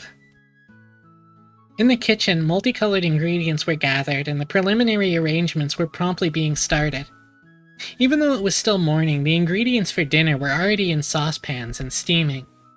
Normally, he had to deal with several assorted matters, but on the day of the family conference, he could devote himself entirely to cooking. To Goda, who was originally a chef, this was surely the greatest gala occasion of the whole year. Yes, dinner will be calf steak. A wonderful cut of meat is already anxiously waiting for tonight in the refrigerator. Please, be sure to look forward to dinner. It was rare for Goda to be in this good of a mood towards his fellow servants.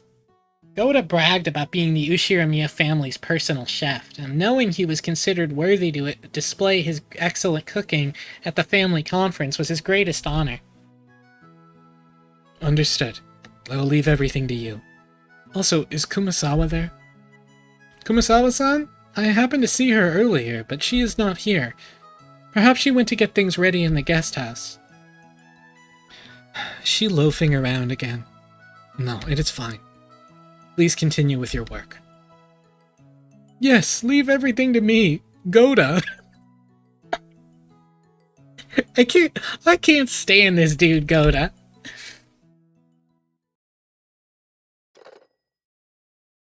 Genji's like, this fucking guy. Genji placed the telephone back on the receiver, sighing lightly. Genji sighed once again, thinking of Kumasawa, who was probably hiding again even though things were this busy. And the ostentatious Goda, who only felt like doing anything on a day when he could show off. Excuse me.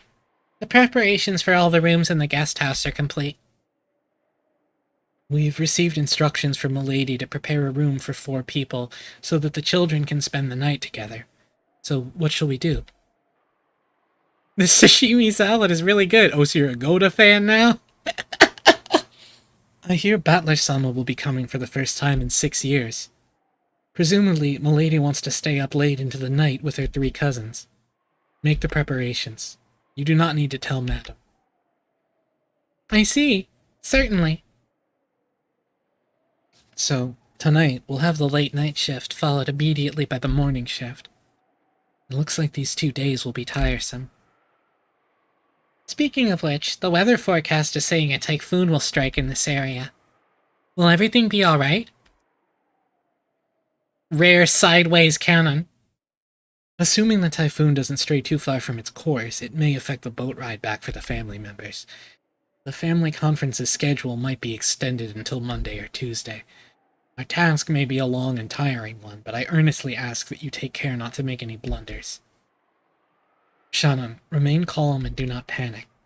Kanan, be sure to greet our guests in a sociable manner. Yes, I'll be careful. I'll be careful. Today, we must conduct ourselves in a manner suitable for a very important guest. See to it that you make no blunders. We understand. All guests who visit here are important. Kanan, in the truest sense, we will be receiving a very important guest today. Make sure that you are prepared. Yes, sir. Shannon, is something the matter? You seem to be uneasy. You have some prior engagement at this time? Huh? No, it's nothing. My apologies.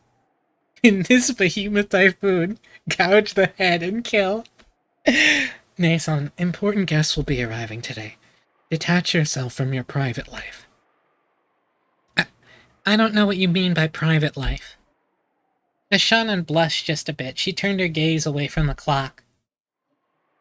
Was it about time for the airplane carrying the family to arrive at Nijima? She tried to hide the fact that her upcoming long-awaited reunion with George was making her heart race, but Kanan, who stood beside her, seemed to see right through her.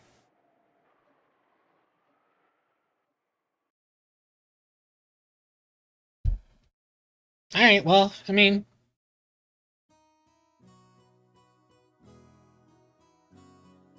Is George bringing his fiancé? Oh my god! That's so funny. Shannon, please don't say a word and accept this. Inside a bathroom stall, George was practicing something over and over, taking out a small velvet box hidden in his pocket like a quick-draw desert gunman. That's not it. Shannon likes men who are more assertive. Gotta pump it up with more horsepower. Why would you think that, George? Why would you think anything like that? Shannon, put this on your ring finger. That's an order, okay? If I don't say properly that it's on the left hand, maybe she'll put it on her right hand. No, Shannon isn't that ignorant. But there's some room for her to express her free will. That'd be a little... I mean... As he crossed his arms, muttering, someone knocked on the door. George was snapped back to reality. Live Beatrice reaction. Wow, that's not subtle. So true. Hey, George-kun. You okay? Got a stomachache or something? Hey, Uncle Rudolph. It's okay. I'm fine. No need to worry. Really? That's good, then. But you know, you're straining way too much. Your ass'll burst. Rudolph is so much more crass than every other character in this story. I kinda love him. He's a real piece of shit and I love him. Rudolph washed his hands, laughing cheerfully as he left. George, realizing that the most embarrassing part hadn't been overheard, relaxed and felt extremely relieved. Kyrie, isn't Rosa here yet? Not yet. She's pretty late. It's a good thing the weather's delaying our flight. If the schedule had gone on normally, she would have missed the plane. What'd she plan on doing then? Rosa-san is very much an adult now. She'll manage it somehow. No matter how old they get, older brothers always treat their younger sisters like children. Oh, fuck! There he is! Of course, Dad's always a kid, no matter how old he gets. What'd you say? If I'm a kid, that'd make you a baby. Come on, Battler-chan, up you go. Stop it, that tickles! Stop! You look more like two bratty friends than a father and son. Look, she's here. Whoa! If it isn't Rosa-san! Maria-chan, long time no see! It's hard to do Hideyoshi's voice. I feel like if I'm not fucking loud enough, it... Long time no see! Ugh! Maria, shouldn't that be it's good to see you again? Greet Hideyoshi-san properly. Ugh, it's good to see you again. There you go, well said! How about some candy as a reward? Oh, huh? Where'd I put it? Rosa-san, it's good to see you again. It's good to see you too, Maria-chan. It's been too long, Kirie-ne-san, Hideyoshi-ne-san. And, oh my, Battler-kun? Look how big you've gotten. This is not word for word book one, but it is extremely similar to what happened. Oh, come on. It's embarrassing to hear that from everyone I meet. Hey, Rosa, you're late. If the plane was on time, you'd barely have made it. I'm sorry. We had some trouble making our train connection. So, are we waiting on the weather again? Oh, don't complain. I much prefer the 30-minute plane trip to spending 6 hours bouncing about on a boat. Even if we're kept waiting here for an hour, it's still much faster overall. Is that Maria? You sure have gotten big. She's at that growing age. You haven't seen her for 6 years, right? Of course she's changed. Women are creatures who can be born again in a single day when they have a change of heart. Rosa, what are you fucking talking about? Maria, noticing a big man she didn't recognize mixed in among the other relatives, hid behind Rosa's back and glared at Battler. Come on, Battler, say hi. The last time you met her, she was just 3 years old, so you're practically meeting for the first time. Yeah, of course she wouldn't remember something that happened when she was 3. Hey, Maria, long time no see. You sure have gotten big. Maria, this is Battler Oni-chan, Rudolph Nissan's son. Understand? The brother is the son. Ugh. A lot of this is word for word. Some of it was slightly different, but a lot of it is word for word. But like with different narration and stuff. She was obviously on her guard.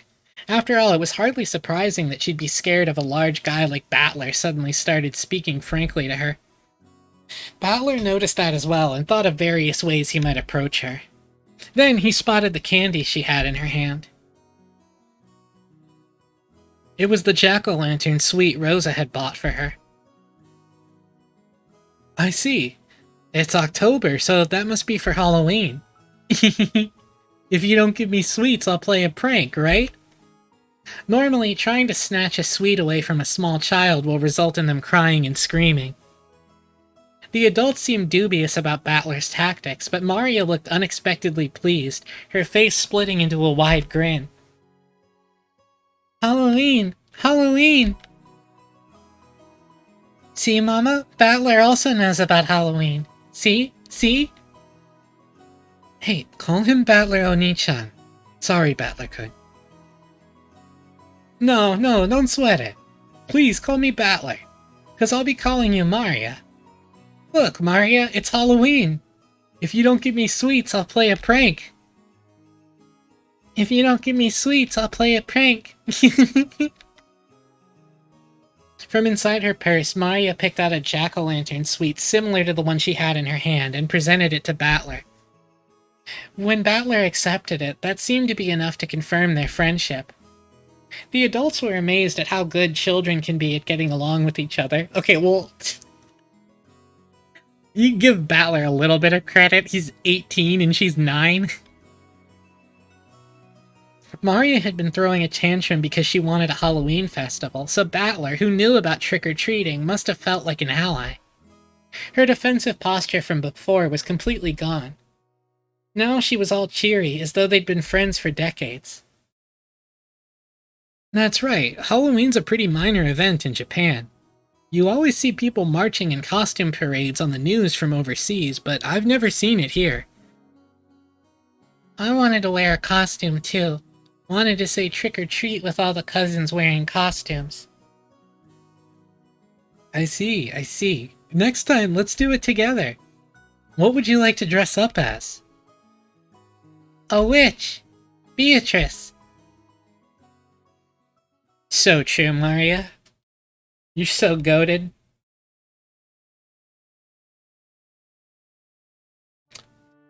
Battler's the best, and they know you know it in book 2, and they're like, don't you want to see Battler?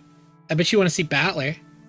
It's like, yeah, I do. Show me put Battler on the screen. When Battler's not on the screen, all the other characters should be asking, where's Battler? Oh, milady, what are you doing in such a place? Madam was looking for you.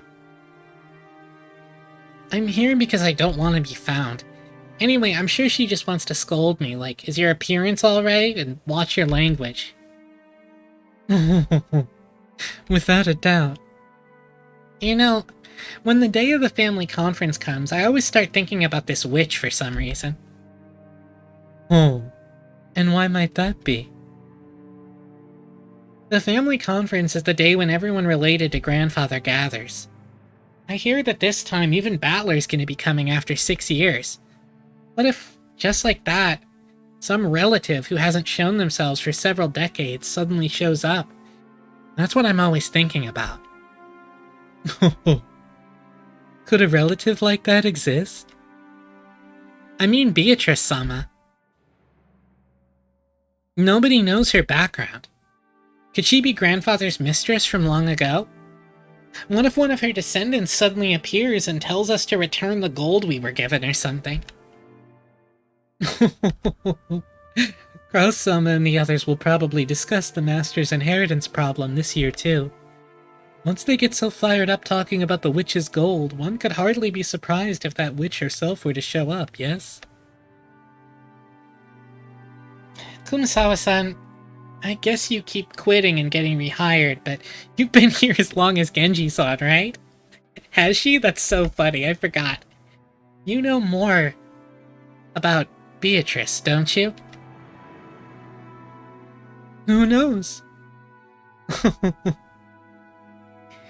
Even if I try to remember, this old woman here can't even recall what she had for breakfast this morning. Kumasawa-san, you're always dodging with those excuses, but you know something, right? Sometimes you feel kinda devious, like you know something and you're laughing behind our backs. And you keep doing soliloquies to the audience. That's harsh. I don't have any secrets. The only thing I can say is that Beatrice-sama is the Golden Witch, and that she's the other master who controls the night of this island. Okay, now you're just repeating stuff grandfather said. It must be a pain to play along with grandfather's crap even though you get paid for it. However, I can say this much. What? In ancient times, Rakenjima was feared and called Azukishima. I've never said that out loud. Azukishima, or Azuki Bean Island. So true. Rakenjima was feared and called Azukishima. The Azuki is said to be a corrupted form of Akukiji, and it was in fact called Akukiji-shima, Evil Appetite Island. That is what is told among the fishermen. I've heard about that before. Supposedly there's lots of sunken rocks and shipwrecks around here, so the fishermen got scared and stayed away whenever they could, right?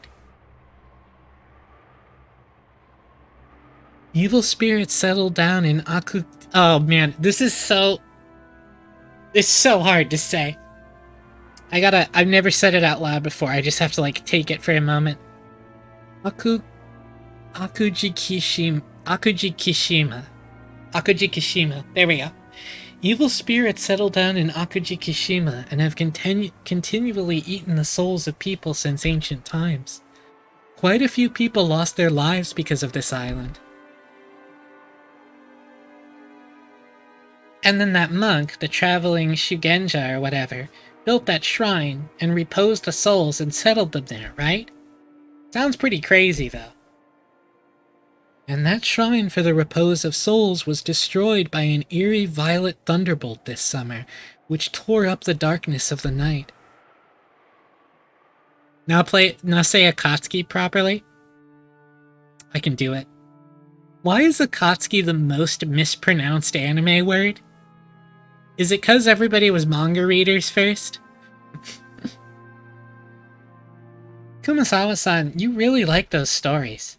Okay, sure, it'd be pretty creepy if a thunderbolt took out a shrine, but, well, it was all worn out from the start.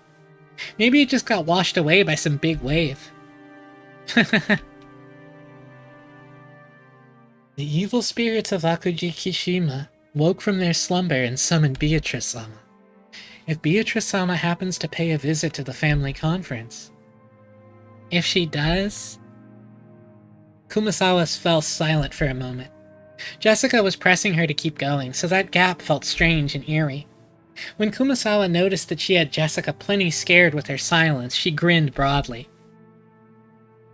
Well now, I wonder what would happen.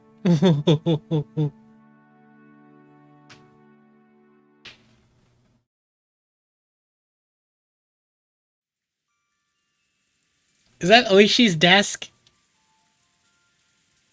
Do you think that when this isn't redrawn, when it's just the fucking, like, pictures with the filter on them, do you think it's just the same picture? The Oishi's desk filter? The Oishi's desk picture? Whoa, that sounds great. Of course. Won't you be able to do better at work if you get a chance to enrich your heart by living the good life every once in a while? Yep. Can't live right unless both your wallet and your heart are enriched, after all. Sure, I'll keep that day open. Go ahead and make reservations. Okay. Don't even think of missing it. Yeah, I'm counting on you. I love you, Kyrie.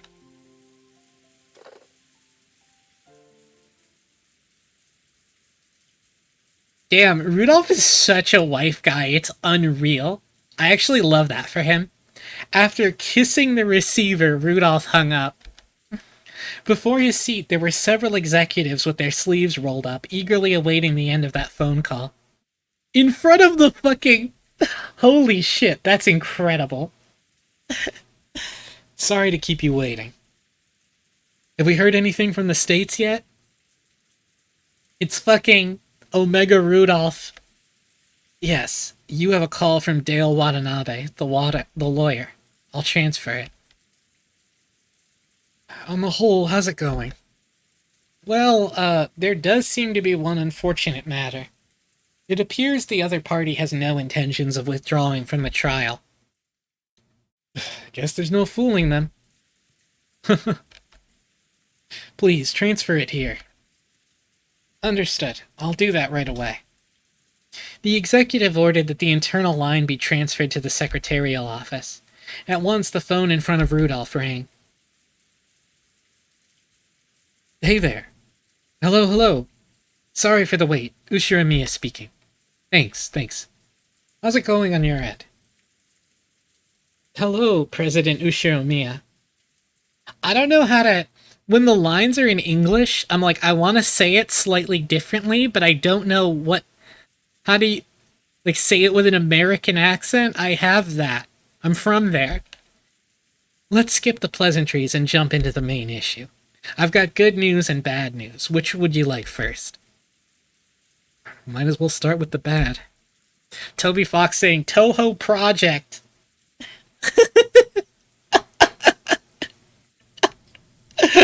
Oh my god. Sister. Toho Project, des. It's so fucking good. Do the fake Osaka accent, just do a southern accent when it's in English. Might as well start with the bad. I hate fighting when there's no dessert. Very well. The bad news is that the other party is getting ready to prosecute. Just a few days ago, a similar trial resulted in a decision in favor of the plaintiff. The defendants were using roughly the same arguments we plan to use, but they were rejected in every case. I'm afraid to say it, but if we face the courtroom as we are now, it's extremely likely that each one of our claims will get rejected. So that trial ended up being a total bust after all. And I thought their position was even more solid than ours. That hurts. Okay, what about the good news? I managed to contact the executives of the other party. I explained the situation we're in, told them we have no intention of tarnishing their brand's image, and managed to get an understanding. They'll send us their terms over in the next few days, and if these are carried out, they promise to withdraw their charges. This is their proposal according to the number 2 man on their board of directors. This is the Toho Project Desk moment, but also they had him on like another one where he says Danmaku Kagura, but he like intentionally does the voice even more so that time, and he just goes Danmaku Kagura DLC des, and it's like it's the it's the best. Fucking damn man. That's it. That's exactly it, Velvet. Your impression? To be honest, I expect their terms will be extremely severe. We estimate that changing the company name and the brand name will be inevitable. I think we'll be able to earn some leeway by playing with the amount of settlement money, making a public apology in a major newspaper, and carrying all this out with a reasonable amount of time. What did his company do? We do not know what Rudolph's company did. It's very goofy. They sure are making this complicated when they could just tell us to go broke. They only recently switched to a new president, and their groundwork hasn't been completely laid yet. If we resist until the bitter end, they fear the forces opposing the current president won't hesitate to aid their enemies.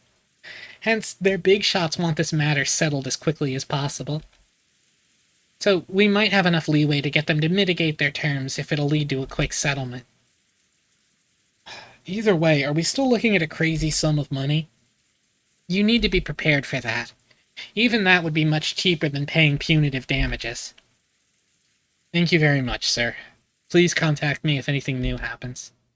We're paying you the big bucks, so no idle chit-chat. Thank you. Goodbye. Thank you. Goodbye. There it is, there's my... Rudolph hung up the phone. The executives sitting in the reception seat seemed to have guessed at the contents of that discussion. You guys hear that? Simply put, they'll forgive us if we can pile up enough money. Now, all we gotta do is haggle over the amount of that money. But, President, the likely sum for the settlement Mr. Watanabe indicated is too much. We don't have that much of a margin. If we'd known this would happen, we never would have started diversifying. The calculations were that we could escape a capital crisis if we managed to endure for 3 years. You'd think that we'd be stabbed at a time like this. How bad can our luck get? I guess we fell at the step of the hop, step, and jump. It's enough to make you cry. We have no choice but to draw the money from the main bank. Banks are no good. They only bet their money on winners. The economy's improving, but we can't show weakness to the banks. Is this real? Is this anything like how company... This can't be...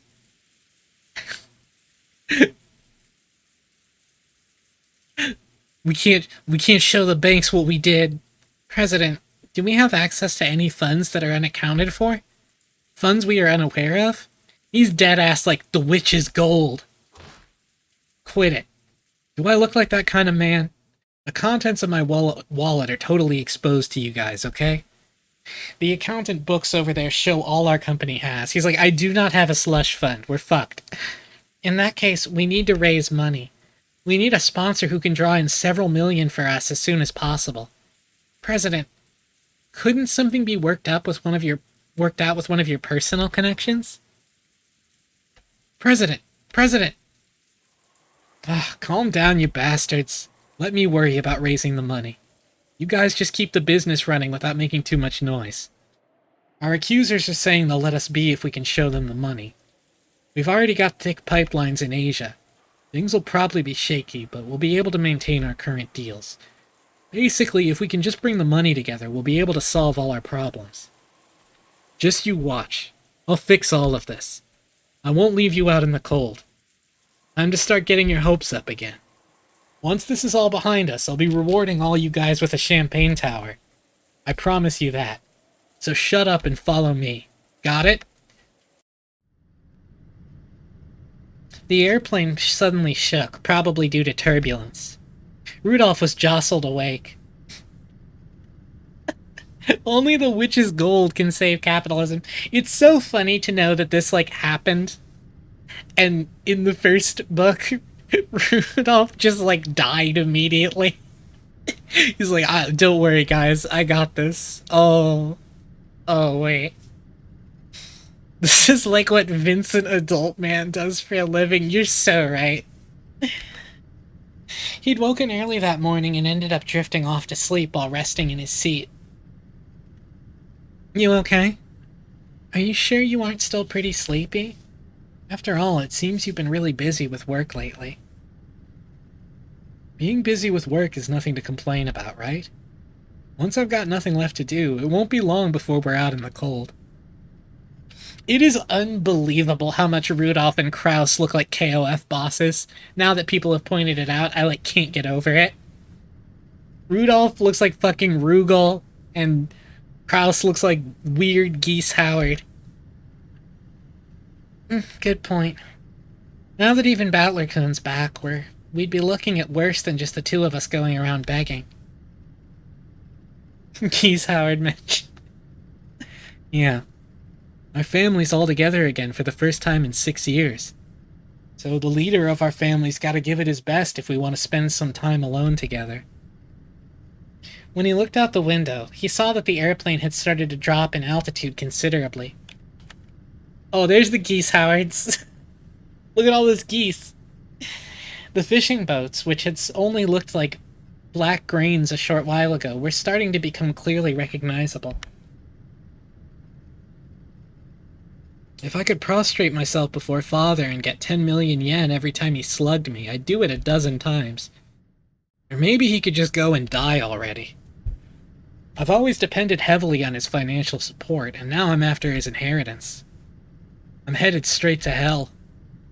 I can hardly complain if Father doesn't want to meet the man I've become. Prostrate. So true. Hello, Nanja. Ooh, ooh, oh, we're almost done. Oh, we got something good coming. Oh, we got something real good coming. Could it be that, once again, you do not plan on making an appearance at the family conference? Cross be like, Tobo Reppuken. So true. Kyrie is also king. Oh my god, Kyrie is king. Kyrie is gonna do crack shot into surprise Rose. For sure. Nanja looked at Kinzo's face, sighing. Kinzo's eyes remained rooted to the strange book on magic. I have no intentions of joining those vultures in their debate. They can discuss how they'll suck my bones dry on their own. How utterly contemptible. My, how troublesome. Nanja shook his head slightly. To him, children and grandchildren were lovely things. He believed watching them grow was the only way to truly enjoy old age. So Kinzo's words were very saddening to Nanja. If the time comes for me to leave this room, I will show myself. Just as she does not show herself yet. When Kinzo raised his face, his gaze pointed at the portrait of the witch, which was respectfully displayed on the wall.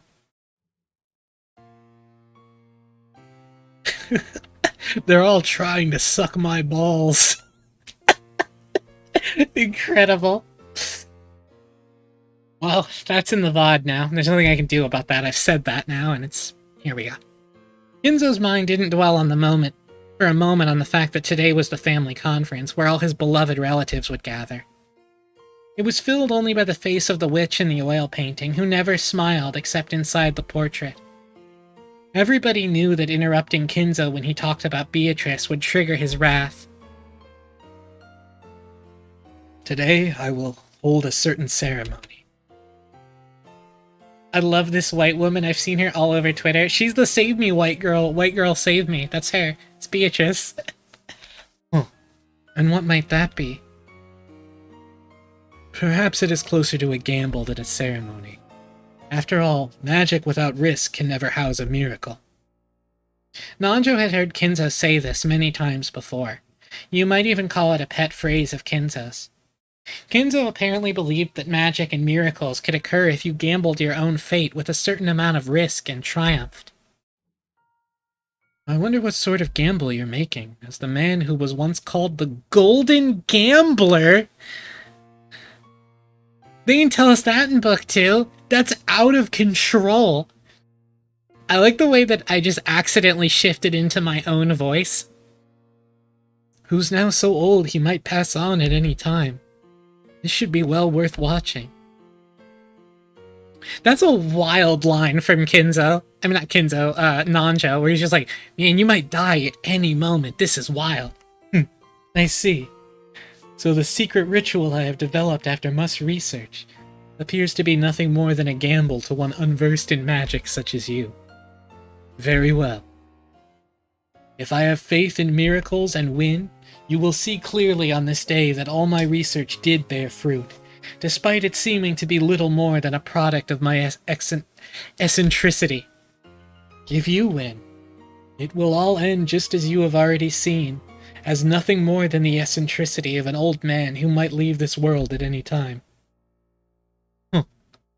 Just what sort of gamble could you be planning to take? As your friend, that bet, or ceremony as you called it. I can only pray most sincerely that you achieve victory in it. Well, Nanjo... Yes, I thank you. Speaking of which, Kinzo-san, have you heard that a much longed-for guest will be present at the family conference this year? What? For once, Kinzo reacted to Nanjo's words and turned around. That's right. Battler-kun from Rudolph-san's family. He's like, oh, I thought it was my white woman.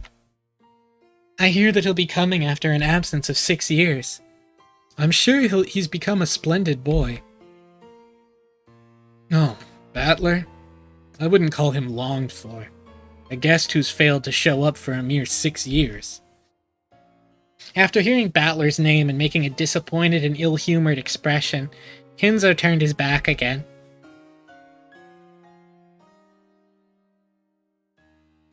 I imagine those 6 years went by in a flash for you, considering how you've immersed yourself in your research in this room. However, we might actually receive a visit from a truly longed-for guest. Everything depends on the results of the roulette. The roulette has already started to spin. Will it be rouge or noir? Tonight, let us enjoy ourselves, as we see what kind of miracle the roulette will show us. The payoffs are large, and I don't intend to lose. Beatrice, accept my bet. At that time, the telephone on the table rang. I wanted Kinzo to be like, is it Beatrice? Is that Beatrice? The piercing sound seemed to irritate Kinzo, and he picked up the receiver to preserve the silence as much as he could. What is it? Busy. Genji speaking. Everyone has arrived. What of it? Just serve them some tea or something. Certainly. I will do so. Kinzo's literally like, so? I hate them. Kinzo hung up the phone rudely. Looking at that, Nanjo sighed yet again and shifted his attention outside the window. As he is now, I doubt Kinzo would pay any heed to any sort of guest. Could any guest possibly make Kinzo come out when the time comes, as he said? Kinzo had a single person in mind, but that was a guest who certainly wouldn't appear. Nanjo stared at the witch of the portrait with her impassive expression, unable to decide whether she was smiling or sad, and then gazed up at the lead-colored sky.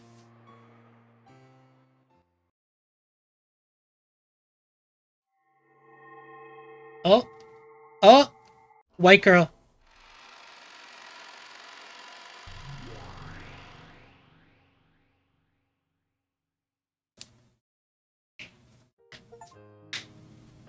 So, are all the pieces in place?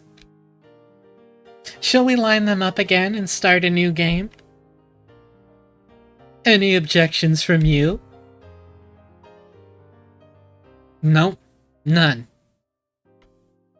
The witch looked at him challengingly while elegantly smoking her pipe.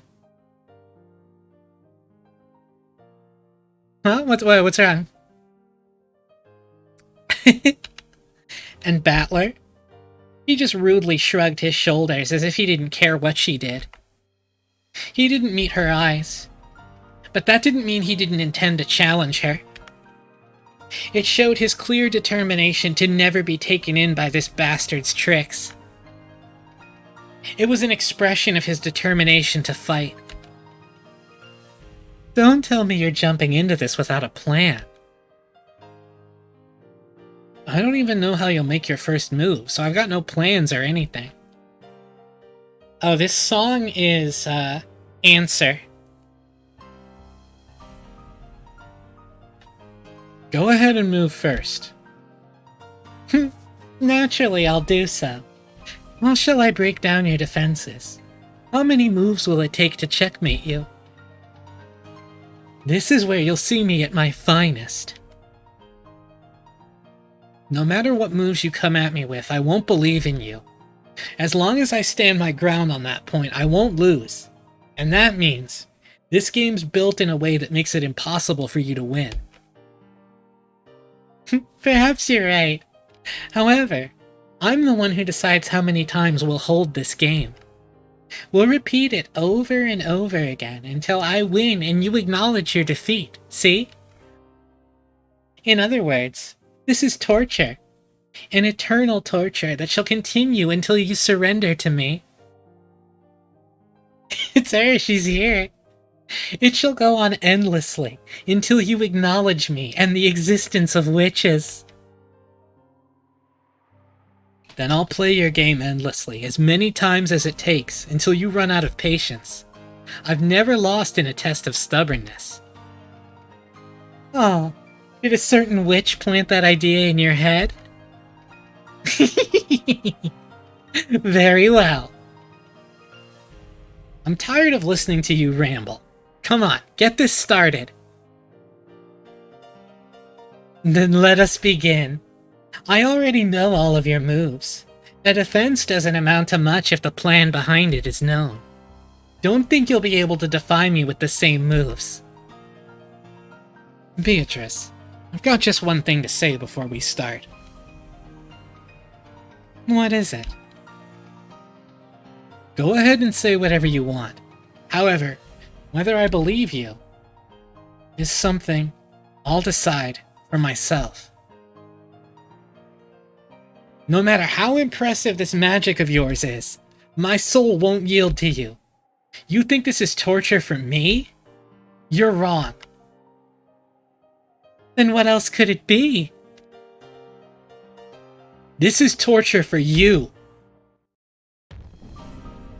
Someday you'll surrender to me and give up. Until then, you'll be tortured over and over again. I love it. I love it so much. It's the peak. How amusing. What an entertaining metaphor. Torture where we torment each other. Yes, truly amusing. Come, shall we begin that torture? Ushiromiya Battler?